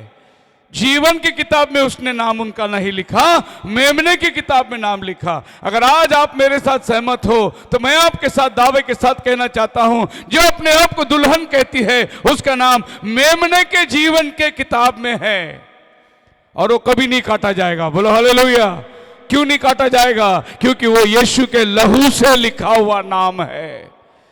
और नाम काटे जाएंगे, जिसने खुदा ने अपनी उंगली से लिखा है वो नाम काटे जाएंगे। जहां लहू से लिखा है वो नाम कभी नहीं काटे जाएंगे। आप मेरे साथ है? Hallelujah. So the book of life and the lamb's book of life, जीवन का किताब और मेमने का जीवन का किताब, ये 2 अलग किताब है। अब हम आगे देखेंगे यह किताब का नाम कितनी जगह बाइबल में आता है। प्रकाशित वाक्य 13:8 में जो हमने अभी पढ़े, 17 अध्याय का 8 वचन में देखिए, मेमने का जीवन का किताब का नाम आता है। 17:8, जो पशु तूने देखा है, हाँ, वह पहले तो था, हाँ, पर अब नहीं है, और अथाह कुंड से निकलकर विनाश में पड़ेगा। हाँ, और पृथ्वी के रहने वाले, हाँ, जिनके नाम जगत की उत्पत्ति के समय से जीवन की पुस्तक में लिखे नहीं ओ, गए, हाँ, इस पशु की यह दशा देखकर कि पहले था और अब नहीं है, हाँ, और फिर आ जाएगा। यह दुनिया बनाने से पहले लिखा हुआ जीवन का किताब है। दुनिया बनाने से पहले जब मेमना मारा गया तब यह किताब लिखी गई। यानी खुदावन यीशु मसीह आपको आज और कल आपके भले कामों से नहीं लेकर आया, परंतु आपका नाम मेमने की किताब में थी, उसी को उसने आज अपना दुल्हन के रूप में बुलाया गया है। आपके अच्छे काम, आप मसीह परिवार में पैदा हो गए, आप बहुत अच्छे इंसान हैं, इसके लिए आपका नाम नहीं लिखा गया, परंतु आपका नाम यह दुनिया में आप पैदा होने से पहले वहां लिखा गया था, इसीलिए उसने आपको आज यहां पर बुलाया है। हालेलुया। प्रकाशित वाक्य 21 अध्याय का 27 वचन पढ़ेंगे। 21 चैप्टर वर्स 27। परंतु उसमें कोई अपवित्र वस्तु या घृणित काम करने वाला हाँ या झूठ का गढ़ने वाला हाँ किसी रीति से प्रवेश ना करेगा, जी पर केवल वे लोग हाँ। जिनके नाम मेमने के जीवन के पुस्तक में लिखे हैं। सब लोग नहीं जाएंगे, वही जाएंगे जिनके नाम मेमने के जीवन की किताब में लिखी हुई है, द बुक ऑफ लैम्ब। वही लोग वहां प्रवेश करेंगे। आज लोग घमंड करते हैं, चर्च के रजिस्टर में हमारा नाम लिखा हुआ है, हम उनके मेंबर हैं। रह जाओगे। अगर तुम्हारा नाम ये किताब में नहीं है तो तुम पीछे रहने वाले लोगों में होंगे। आज इस मैसेज को आप एक्सेप्ट करोगे तो डिनोमिनेशन वाला आपका नाम रजिस्टर से काट देता है। चिंता मत करो, तुम्हारा नाम मेमने की किताब में लिखा हुआ है। इनके चर्च में से कटने दो नाम, क्योंकि मेरा नाम ऑलरेडी पहले से लिखा हुआ है। जब हम न्याय आसन पे खड़े रहेंगे तो हमारे ऊपर आरोप लगाने के लिए शैतान जरूर आएगा और मेरे ऊपर आरोप लगाएगा। 1969 में ये लड़का पैदा हुआ था, हमारे म्युनिसिपैलिटी रिकॉर्ड में इसका नाम लिखा हुआ है। यीशु मसीह बोलेगा तेरे म्युनिसिपैलिटी रिकॉर्ड में नाम लिखने से पहले मेरे जीवन की किताब में इसका नाम लिखा हुआ है। हालेलुया। आपके पास क्लेम करने का अधिकार है। तेरे किताब में मेरा नाम आने से पहले मेमने की किताब में मेरा नाम लिखा हुआ है, इसके लिए तू मेरे ऊपर आरोप नहीं लगा सकता। फिर वो कहेगा ये पाप में जन्मा है, ये पापी है। यीशु मसीह कहेगा मेरा लहू से धुल कर ये साफ हो गया है, अब ये पापी नहीं। मतलब आपके लिए कोई तो दावेदार खड़ा हुआ है वहां पर। हालेलुया। और शैतान आपसे जब दावा लगाता है इसने ये किया, इसने ये किया, इसने ये किया, वो आपका जो पास्ट लाइफ बताएगा, आपका पास्ट लाइफ बताएगा, आपने क्या क्या किया। आप शैतान को बोलो तू मेरा पीछे का जीवन बताएगा, वो तो यीशु के लहू से धुल गया है, पर तेरा आगे का जीवन क्या है उसको बोलो। जब तुम उसको बोलोगे ना तेरा आगे क्या है, अरे बाप उसके आगे क्या है, वो हाथ पैर बांधा जाएगा, गड्ढे में डाल दिया जाएगा। जब उसको बताएंगे ना आप उसका भविष्य क्या है, वो आपको छोड़ के भाग जाएगा। अगर वो ये सोचेगा कि आपका पीछे का बताएगा, आप फंस जाओगे। पीछे की छोड़ दो, कल क्या हुआ वो खत्म हुई, आज में क्या हूं वही आज का वास्तवता है कि मैं प्रभु यीशु मसीह के नाम से धुल गया, यीशु के नाम में बपतिस्मा लिया, मेरा पाप का क्षमा हुआ है। हालेलुया। अभी मैं बॉम्बे से आने के पहले महाराष्ट्र में उद्धारक नाम का एक पेपर चलती है, और वो पेपर वाले ने मेरे से बात किया, बोला कि आपने पिछले दिनों में एक बात बताई थी, मैं पेपर में डालूं क्या? मैंने बोला डाल दो। अभी मेरे को फोन आना शुरू हो गया, मैंने उस पेपर में डाला। फर्स्ट हेडलाइन में 1 लाख रुपया बख्शीश उनको जो पिता पुत्र पवित्र आत्मा का नाम का बपतिस्मा बाइबल में किधर हुआ है, अगर एक वचन बता दे 1 लाख रुपया बख्शीश। अभी पेपर छप गया है, आप मेरे मोबाइल में देखो पेपर छप गया है। अब डिनोमिनेशन वाला बोलता है 1 लाख रुपया दे रहा है। वो पास्टर के पास गया और बोला कि पास्टर जी वो वचन बताओ ना, कहाँ पिता पुत्र पवित्र आत्मा के नाम में बपतिस्मा है, वो 1 लाख रुपया दे रहा है। पास्टर बोलता है मेरे को तो मिला नहीं, तुम ही ढूंढ लो। और कई पास्टर लोग मेरे को फोन कर रहे, क्या बोलते पता है आपको, हमारे पेट में क्यों लात मार रहे हो तुम। दूसरा एक पास्टर फोन करके कहता है क्या तुम्हारे पास पैसा बहुत हो गया क्या? मैंने बोला मेरा पास पैसा नहीं है, क्योंकि आपका पास वचन भी नहीं है। अगर वचन है तो लाओ, मैं पैसा कहीं से गोला करके दूंगा, लेकिन वो बोलता वचन है ही नहीं। एक और पास्टर मेरे को फोन करके बोला आपने बहुत अच्छा किया, मैं मानता तो नहीं है, मेरा बपतिस्मा पिता पुत्र पवित्र आत्मा के नाम से ही हुआ है, लेकिन जब लोग मेरे पास आए और मैंने कहा कि तुम खुद ही ढूंढ लो, तो लोग अभी मेरे चर्च में बाइबल पढ़ना शुरू कर दिए। इसके लिए आपको धन्यवाद पास्टर जी। ऐसे भी कुछ लोग फोन करके बोले। मैं बोला प्रभु का नाम को धन्यवाद हो। हालेलुया। आपके पास सच्चाई है, आपको मैदान में आना बहुत जरूरी है। जैसा पतरस खड़ा था, पौल खड़ा था, मैदान में खड़े रहते, चैलेंज कर रहे थे, ऐसा आपको भी मैदान में खड़ा रहना बहुत जरूरी है। आपके पास में प्रभु ने ये आवाज दी है। आगे हम जाएंगे, फिर एक बार मैं आपको बताना चाहता हूं, फिलिप 4:3 में लिखा हुआ है, भजन संहिता 59 में लिखा हुआ है, बुक ऑफ लाइफ, जीवन का किताब। उसके बाद प्रकाशित 17:8 में लिखा है मेमने का जीवन का किताब। उसके बाद प्रकटीकरण 20:12 में लिखा है कामों के अनुसार लिखा हुआ किताब।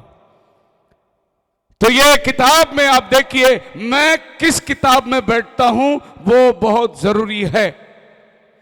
अब आगे जाएंगे हम लोग, बाइबल कहती है, लेट्स सी, दानियल की किताब 12 अध्याय उसका 4 वचन से पढ़ेंगे तो बाइबल यहां और एक किताब की बात करती है। अब ये कौन सा किताब है जिसको दानियल को आवाज आई इस किताब को मोहर लगाकर बंद कर दे। अंतिम समय के लिए यह किताब लिखी गई है। अब यह किताब को तो खोलना मत, पढ़ना मत, यह अभी के लिए किताब नहीं है। पढ़िए उसको, दानियल 12:4। परंतु हे दानियल, तू इस पुस्तक पर मुहर करके इन वचनों को अंत समय तक के लिए बंद रख।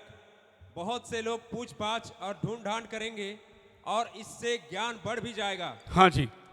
यह सब सुन मुझ दानियल ने दृष्टि करके क्या देखा कि 2 पुरुष खड़े हैं। बस ठीक है, दानियल ये किताब को बंद कर दे और इसके मोहर लगाकर, ये अभी के लिए नहीं है, ये एंड टाइम के लिए है।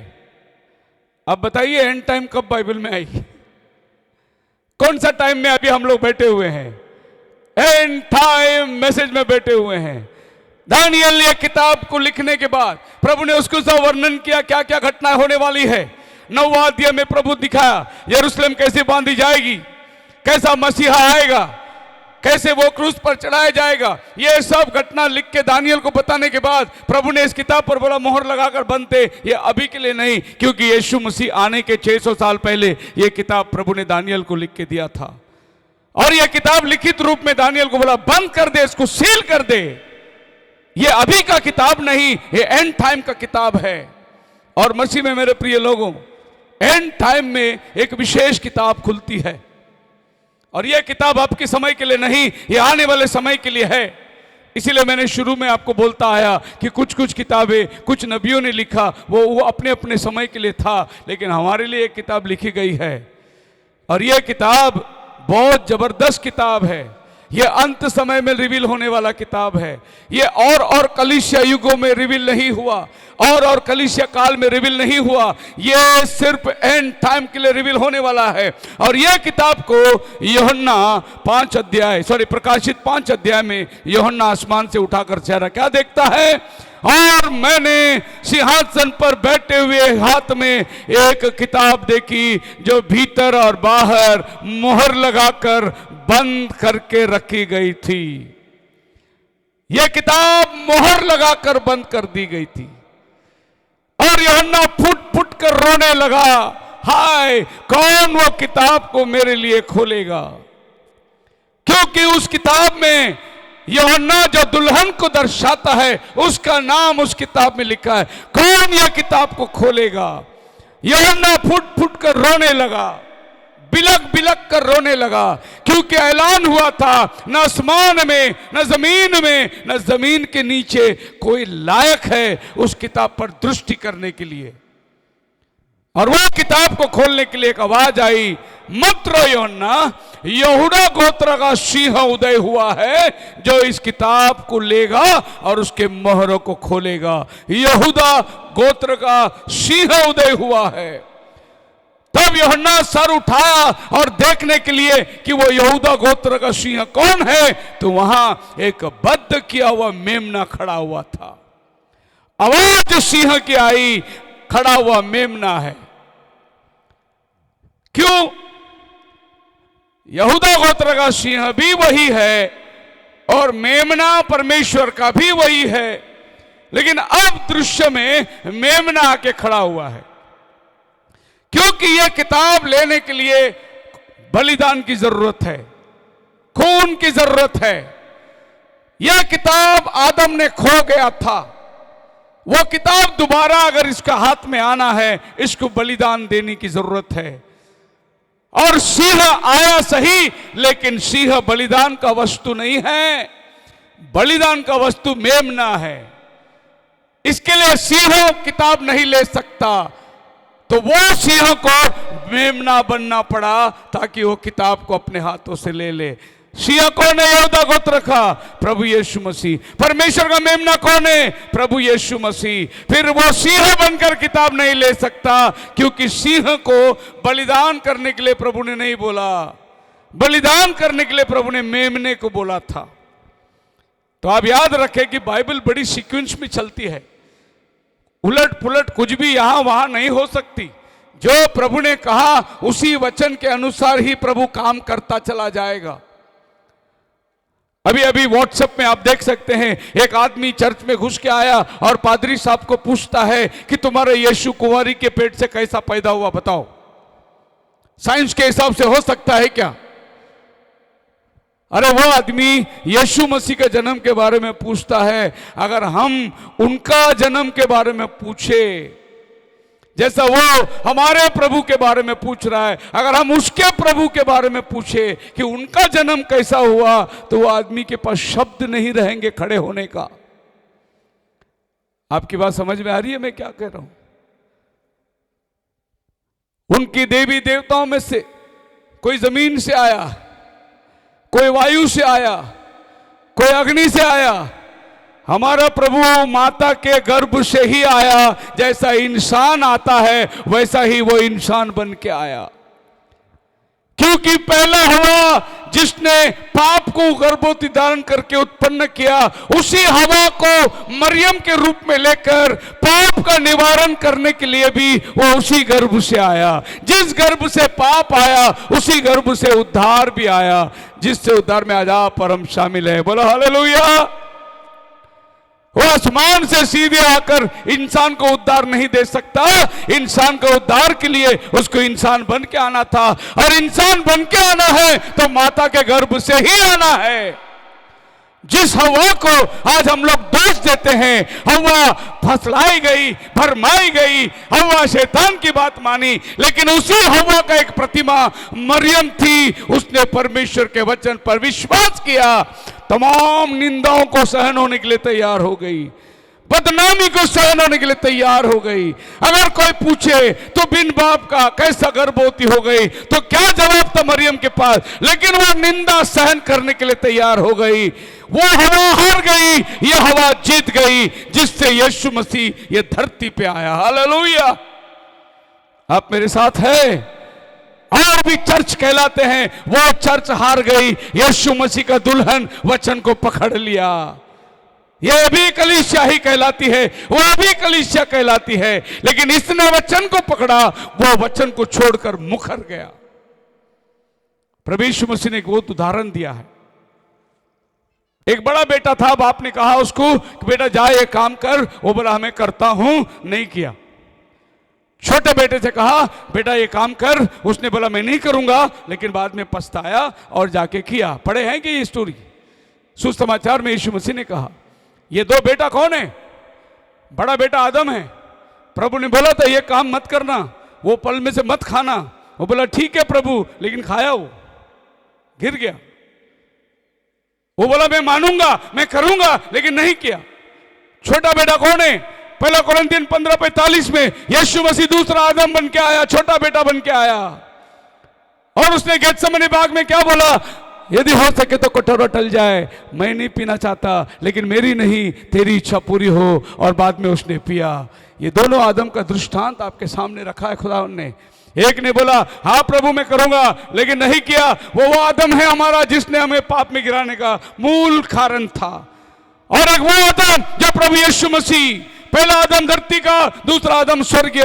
पहला आदम ने मृत्यु को लाया, दूसरा आदम ने जीवन को लेकर आया। वो जीवित यीशु मसीह ने बोला हे प्रभु मैं इनका पाप नहीं पीना चाहता, मैं नहीं ये करना चाहता, ये क्रूस की मौत मैं नहीं लेना चाहता, ये दुर्भाग्य मैं नहीं करना चाहता, लेकिन मेरी नहीं तेरी इच्छा पूरी हो। उसने मना तो किया, लेकिन बाद में जाकर उसने काम को पूरा किया। अगर वो काम नहीं करता आज आप और हम यहां नहीं होते। सो एक किताब को बंद कर दी गई थी, बोले ये आपके लिए नहीं, ये आखिरी दिनों के लिए। और वो आखिरी दिनों के लिए लिखी हुई किताब आज आपके और मेरे सामने किस तरीके से खुल के आई। पढ़िए प्रकाशित वाक्य 5 अध्याय का।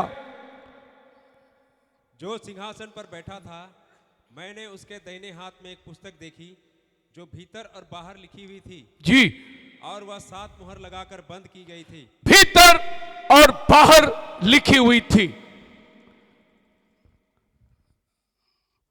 अब ये भीतर और बाहर क्या लिखी है? और मुहर लगाकर ये बंद कर दी गई थी। भीतर और बाहर। अभी मैं आपको याद दिलाना चाहता हूं जो मैंने मैसेज की शुरुआत में कहा था, कुछ किताबें बाइबल के बाहर है, कुछ किताबें बाइबल के अंदर है। ऐसे हर एक किताब का नाम पढ़ के आपको सुनाया था मैंने। वो किताब बाइबल के अंदर नहीं है, उसका नाम जिक्र है, लेकिन किताब बाइबल के बाहर है। वैसा ही आपके पास एक किताब और आ गया जो संदेश का किताब है, जो बाइबल के अंदर नहीं पाए, बाइबल के बाहर लिखी हुई है। वो सिंहासन पर जो किताब है वो कैसी है? भीतर और जो भीतर लिखी किताब वो आपके हाथ में जो बाइबल है, और जो बाहर लिखी हुई किताब समय का संदेश जो प्रभु ने आज अपने दुल्हन के लिए भेजा गया था। कितने लोग आनंदित हैं इस बात से? बहुत से लोग भीतर पढ़ते हैं, बाहर नहीं पढ़ते। किसी पास्टर ने कह दिया, मैं तो बाइबल का हर पन्ने पर विश्वास करता हूं, बाइबल के कवर पे भी मैं विश्वास करता हूं। किसी ने पूछा, पास्टर जी बाइबल के पन्नों पे तो वचन है, बाइबल के कवर में क्या है? बोले बेटा उधर लिखा है ना पवित्र शास्त्र। तो पहले तो मुझे वो विश्वास करना है कि ये पवित्र शास्त्र है। तो मैं भीतर भी विश्वास करता हूं और बाहर भी विश्वास करता हूं। तो ये बाहर लिखी हुई किताब है। ये उनको नहीं समझ में आएगा जो भीतर ढूंढ रहे हैं। ये किताब उनको समझ आएगा जो बाइबल के बाहर ढूंढ रहे हैं, उनको यह किताब नजर आएगी। जो किताब मोहरों से बंद कर दी गई थी, लेकिन इस आखिरी दिनों में प्रभु ने उस किताब को खोलकर आपको दे दिया। मैंने बहुत प्रचारकों को यह प्रचार करते सुना, और नबी ने मोहरों को खोल दिया। नहीं, मोहरों को मेमने ने खोला। बाइबल में लिखा है, और मेमने ने 7वीं मोहर खोली, और मेमने ने दूसरी मोहर खोली। फिर नबी ने क्या किया? खुला हुआ किताब को आप तक पहुंचाया। वो नबी का काम था, लेकिन मोहरों का खोलने का काम नबी का काम नहीं था। खोलने का काम मेमने का था। बोलो अल्लाह। खुला हुआ किताब अब वहां नहीं रह सकती, वो आप तक पहुंचाने का काम वो नबी का काम था, जिसने किताब आप तक पहुंचा दिया। मसीह में मेरे प्रिय लोगों, पहला यूहन्ना की पत्री पहला अध्याय उसका 7 वचन में लिखा हुआ है, if we walk in the light as he is the light we have fellowship with one another and the blood of Jesus Christ his son क्लेंसeth us from all sin. That was the perfect sacrifice. मेमने ने किताब लेने के पहले अपना लहू बहाया, क्योंकि वो बाइबल कहती है वो लहू लुहान था। वध किया हुआ मेमना दिखाई दिया, यानी ऑलरेडी वो खून दे चुका था वो किताब लेने के पहले। दूसरे शब्दों में मैं अगर आपको कहना चाहता हूं, तो मेमना जब क्रूस पर लटका हुआ था और कह रहा था, हे पिता इन्हें क्षमा कर, ये जानते नहीं ये क्या कर रहे हैं, वो पिता से सलीब पर से पुकार रहा था। लेकिन दृष्टांतों में अगर आप देखना जाए तो वो उसी समय स्वर्ग में सिंहासन के सामने लहू लुहान खड़ा हुआ था। वो यीशु का लहू अरे शुद्ध करता हमें, यीशु का लहू सारे पापों शुद्ध करता हमें, उद्धार देता, शांति देता, आनंद जीवन देता, उद्धार देता, शांति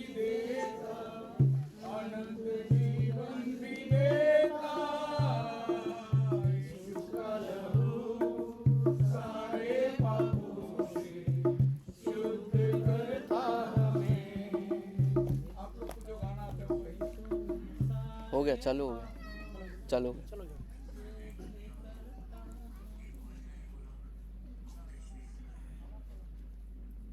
गया। चालू। Hello hello check. Praise the lord. सो मसीह में मेरे प्रिय लोगों,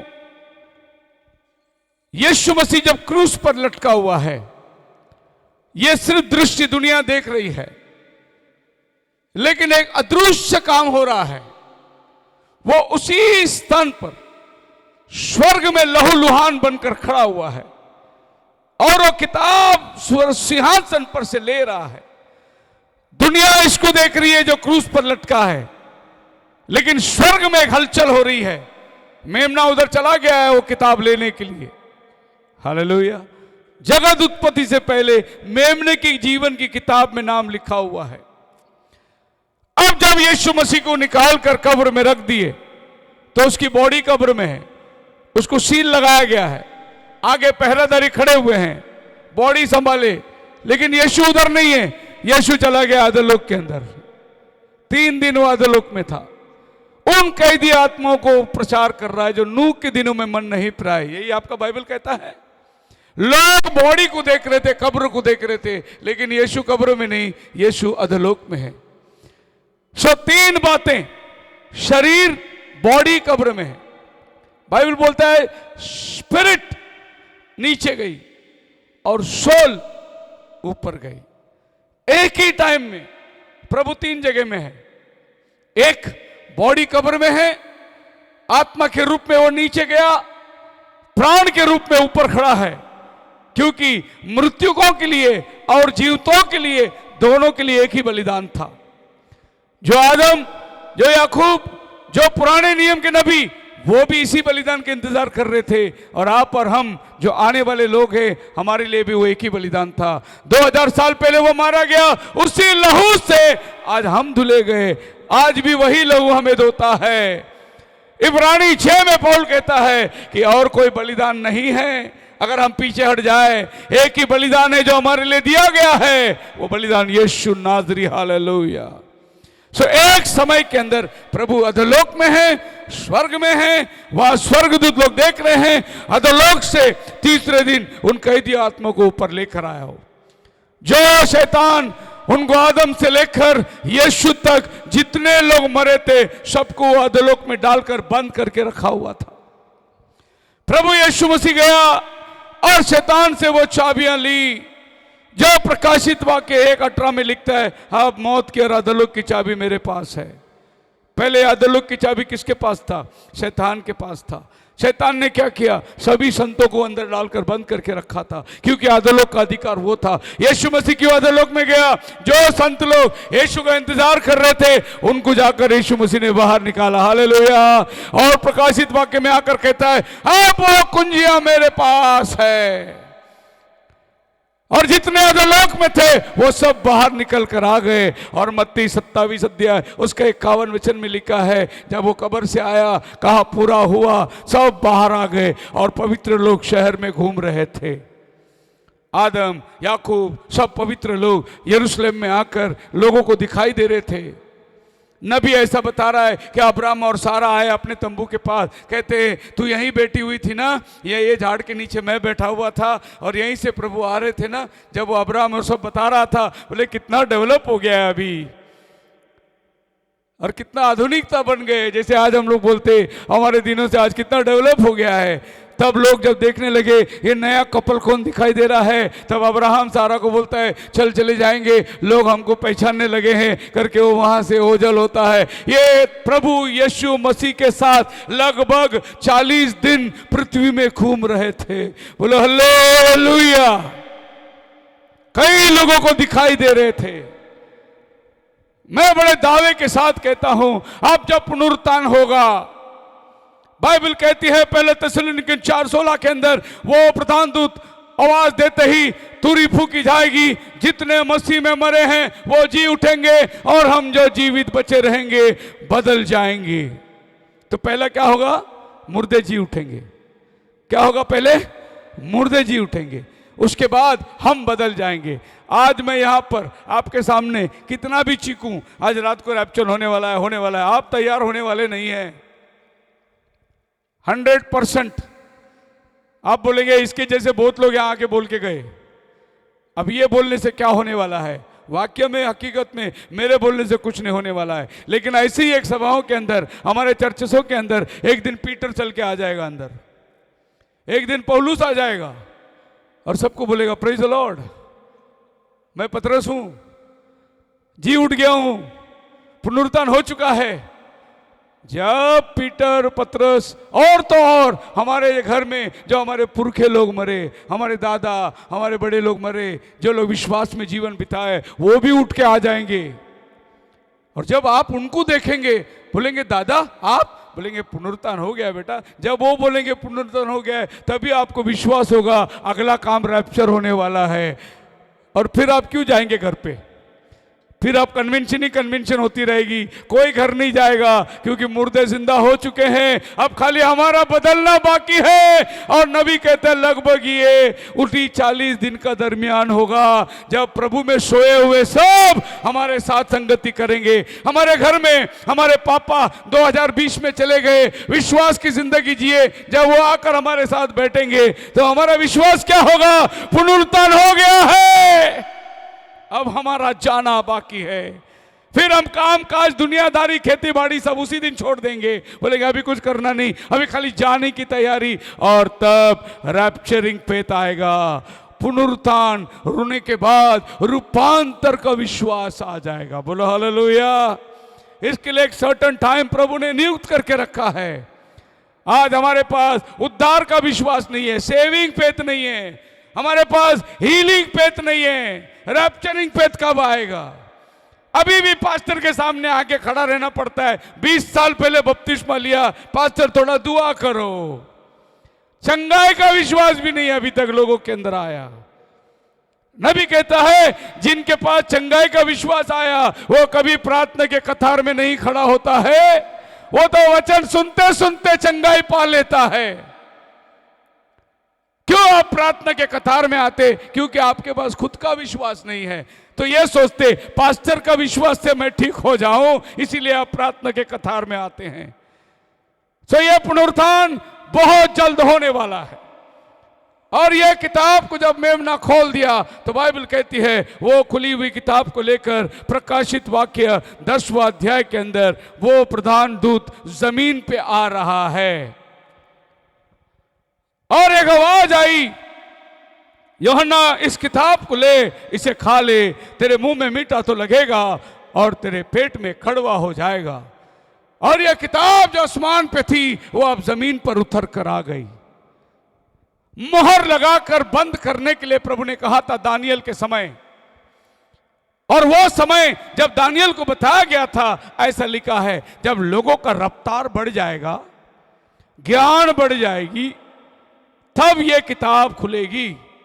ज्ञान, रफ्तार, स्पीड बढ़ जाएगी।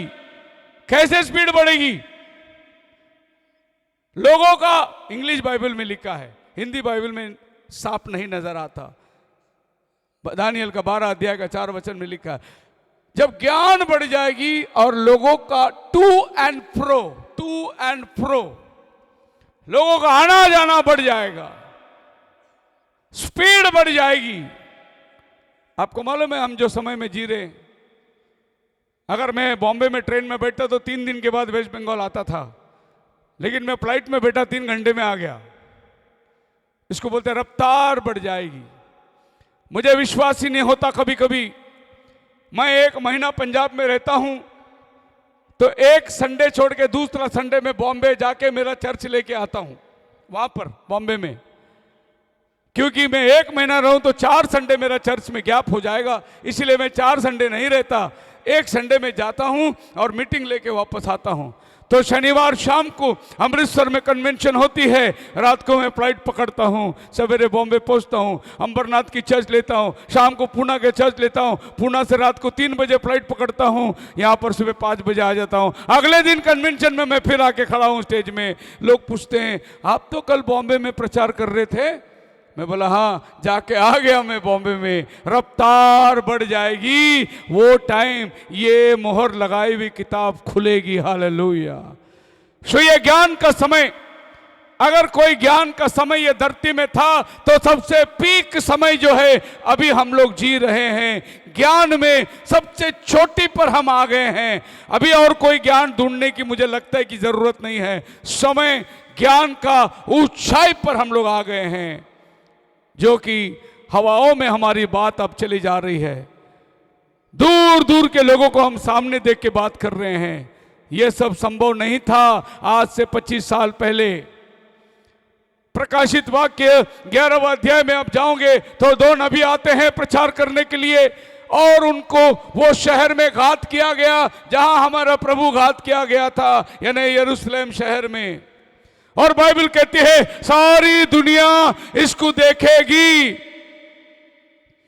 ये 2 प्रॉफिट यरूशलेम में मरेंगे, सारी दुनिया देखेगी। कैसे देखेगी?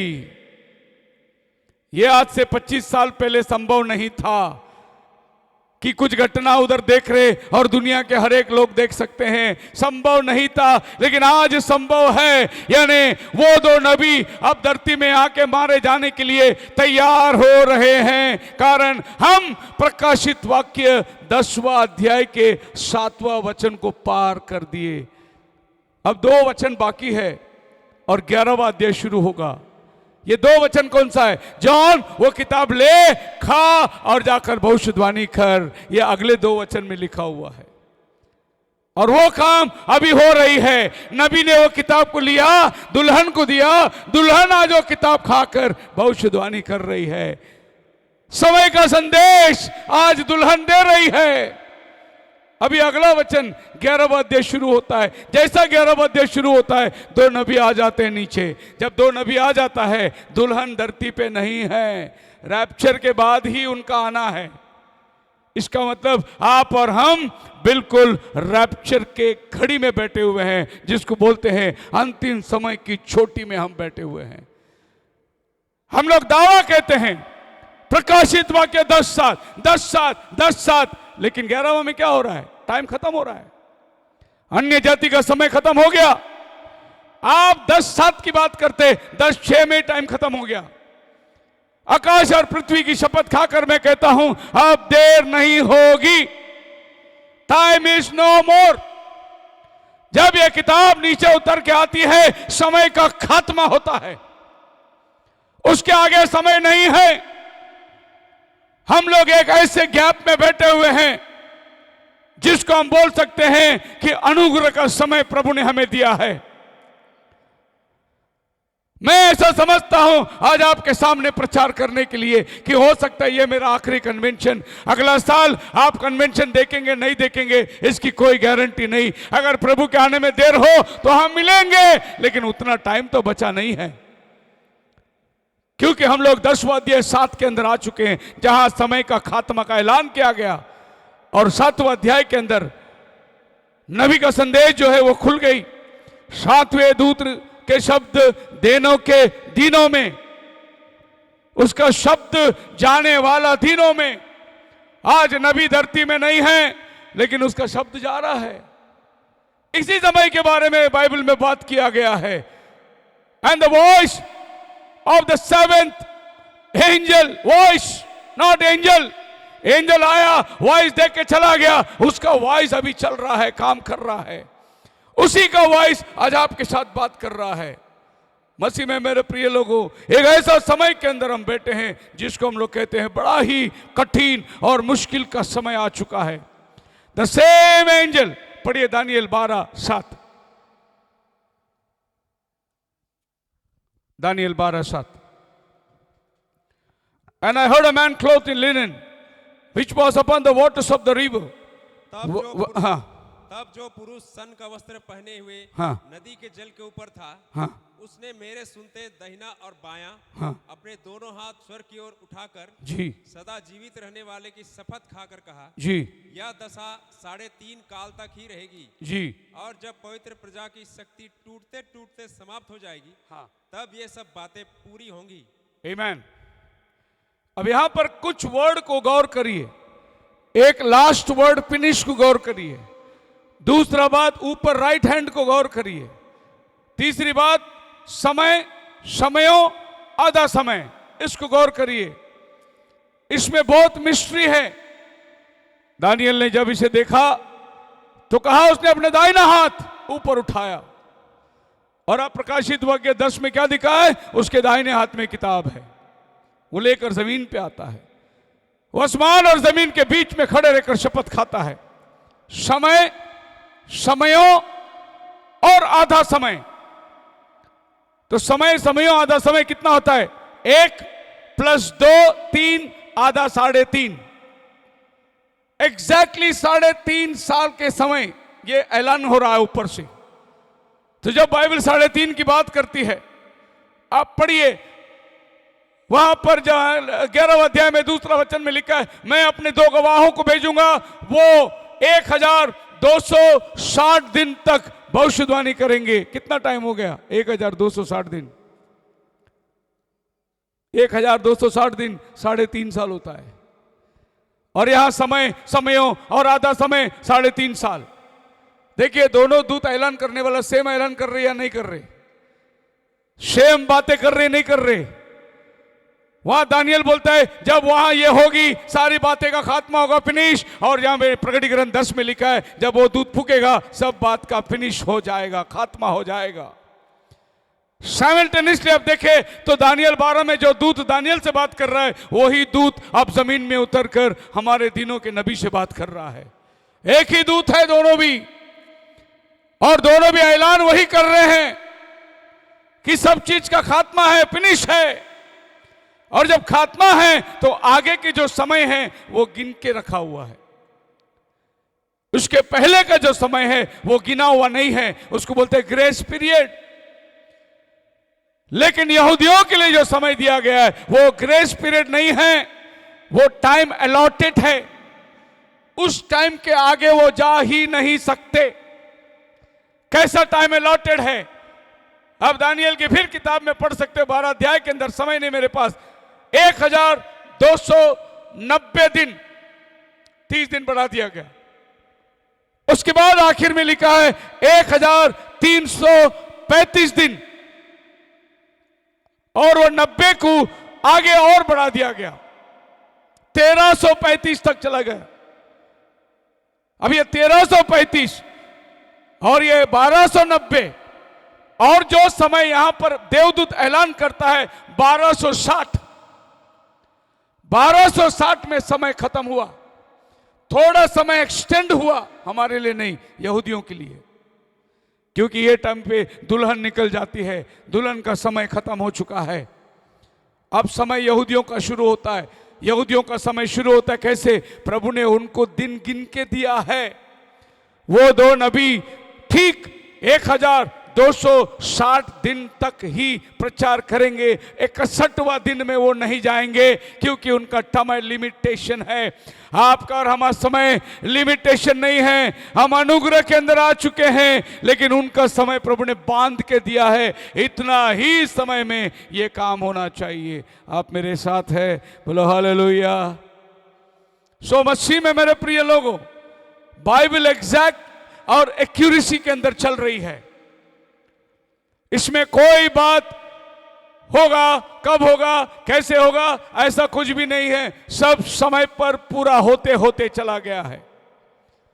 यीशु मसीह भी अपने जमीन में चलने के दिनों में एक एक समय को वो पहचान के चल रहा था। उसको मालूम था अगला स्टेप क्या है। उसने एक बार पैर उठाया समरिया के तरफ में, तब चेलों ने बोला, प्रभु वो अन्य जाति गांव है, वहां से क्यों जाते? हम बाहर से जाएंगे, हम यहूदी लोग हैं, अन्य जातियों के बीच में हम नहीं जाते। प्रभु ने बोला वहां से जाना मेरा अवश्य है, क्योंकि एक कुंवारी वहां पर दुल्हन जो कहलाती है, अन्य जाति में से चुनी हुई, उस कुएं के पास पानी भरने को आने वाली है। उस बीज से मेरे को इंटरेक्शन करना है, इसीलिए मेरे को यहीं से जाना है। हालेलुया।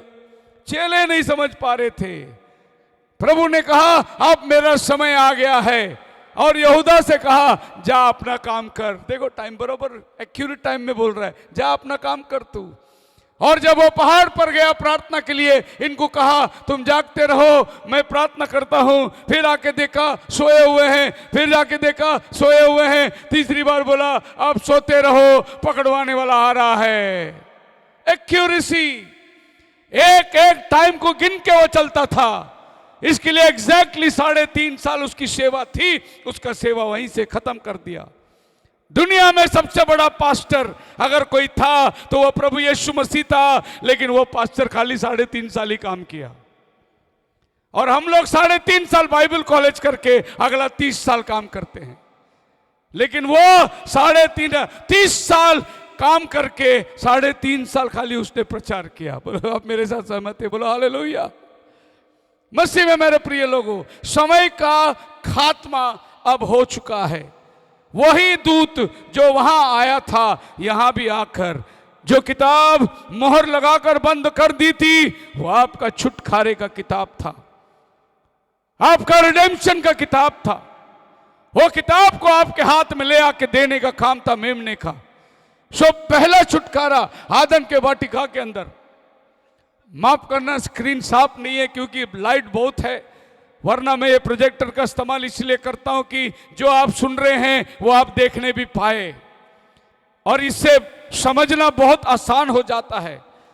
सो वो किताब जो आदम और हवा ने खो दी, वो किताब सिंहासन पर चली गई। यीशु मसीह मेमना बनकर आया, सिंहासन पर अपना जान दिया। वो किताब वहां से उसने ले ली और वो जमीन पे आकर उस किताब को एक पांव समुंदर एक पांव जमीन पर रखकर ऐलान किया, ये खुली हुई किताब। तब यूहान जाकर उस खुली हुई किताब को लेकर उसे खाता है, जो कि वो दुल्हन का संदेश है। और दुल्हन वो किताब के अंदर तैयार होती है रैप्चर को देखने के लिए। मसीह में मेरे प्रिय लोगों, ये हमारे दिनों के अंदर फुलफिल हो चुका है। अब ये सब किताबों को मैंने आज के संदेश में निकाल कर आपके सामने रखा है, पर हमारे लिए एक महत्व किताब है। ये मिस्ट्री का किताब है, ये भेद की किताब है, 7 मोहरों का भेद। एक भाई ने मुझे मैंगलोर से फोन किया था और बोला क्या आप मानते हैं कि 7 मोहर खुल गई, 7वां मोहर खुल गई? मैंने कहा भाई आपके पास 7 मोहर का किताब है क्या? बोला है। मैंने बोला हाथ में ले लो और उसके हेडलाइन पढ़ के सुनाओ। और हेडलाइन उसने पढ़ के सुनाया, the revelation of the 7 seals. तो मैंने बोला टाइटल ऐसा नहीं होना चाहिए था, the revelation of the 6 seal होना चाहिए था, क्योंकि 7 खुला ही नहीं आपके मुताबिक। नबी ने गलती किया क्या? बोले नहीं नहीं। मैं बोला फिर 7वां खुल गया है या नहीं? बोले बिल्कुल खुल गया है, हालेलुया। पहले वो दूसरे ग्रुप में था जो लोग 7 सील खुला नहीं करके बोलते हैं, ट्रिनिडेड का ग्रुप है, और वो बैठा है बोलते हैं कि साहब मैं तुरी आखिरी बजाने वाला हूं। और मेरे पहले लैम्बर्ट आया था, वो वॉइस था, और उसके पहले प्रणम आया था, वो शाउट था। तो शाउट वो है, लैम्बर्ट वॉइस है, और मैं ट्रम्पेट हूं करके बोलने वाला बैठा है उधर। इंडिया में भी बहुत जगह में आके गए वो लोग। बाद में कुछ दिनों के बाद वो ग्रुप से बाहर निकलने के बाद उसने कहा भाई अभी मैं जान गया इस किताब में 7 मोहरें खुल चुकी है। मैं बोला प्रभु का धन्यवाद हो, वरना टाइटल ऐसा नहीं होता था। सो ये किताब उतर कर आई। एक और किताब आखिर में बंद करने के टाइम मैं आपके सामने रखता हूं, और ये किताब आपको मिलेगा मलाकी 3:6 में, 3:16 में मिलेगा। पढ़िए किताब मलाकी 3:16। यहां पर हम बंद करेंगे। तब यहोवा का भय मानने वालों ने आपस में बातें की, और यहोवा ध्यान धरकर उनकी सुनता था। और जो यहोवा का भय मानते और उसके नाम का सम्मान करते थे, उनके स्मरण के निमित्त उसके सामने एक पुस्तक लिखी जाती थी। सेनाओं का यहोवा इस पुस्तक का नाम है द बुक ऑफ रिमेम्बरेंस, यादगाश की किताब। हालेलुया। वो किताब एक दिन जो लिखी गई थी बंद करके मोहर लगाकर दे दी गई थी। कुछ किताबें जो मोहर लगाई गई थी, एक टाइम आया वो मोहरें खुल गई, लेकिन एक किताब अभी भी लिखी जा रही है, आज के तारीख भी लिखी जा रही है। ये किताब का नाम है यादगाश का किताब, द बुक ऑफ रिमेम्बरेंस। ये किताब आज भी लिखी जा रही है। और आज ये किताब में क्या लिखा मालूम? बॉम्बे से पास्टर शेखर आया था अलीपुर द्वार में, और पास्टर मोचारी ने एक कन्वेंशन लगाई थी, और इतने श्रोता वहाँ बैठकर आज का वचन सुने। आपका नाम अभी ये टाइम पे स्वर्ग में लिखी जा रही है। इस किताब का नाम है द बुक ऑफ रिमेम्बरेंस। खुदावन आप सबको बड़ी आशीष दे। लंच के बाद हम फिर मिलेंगे, प्रार्थना में जाते हैं।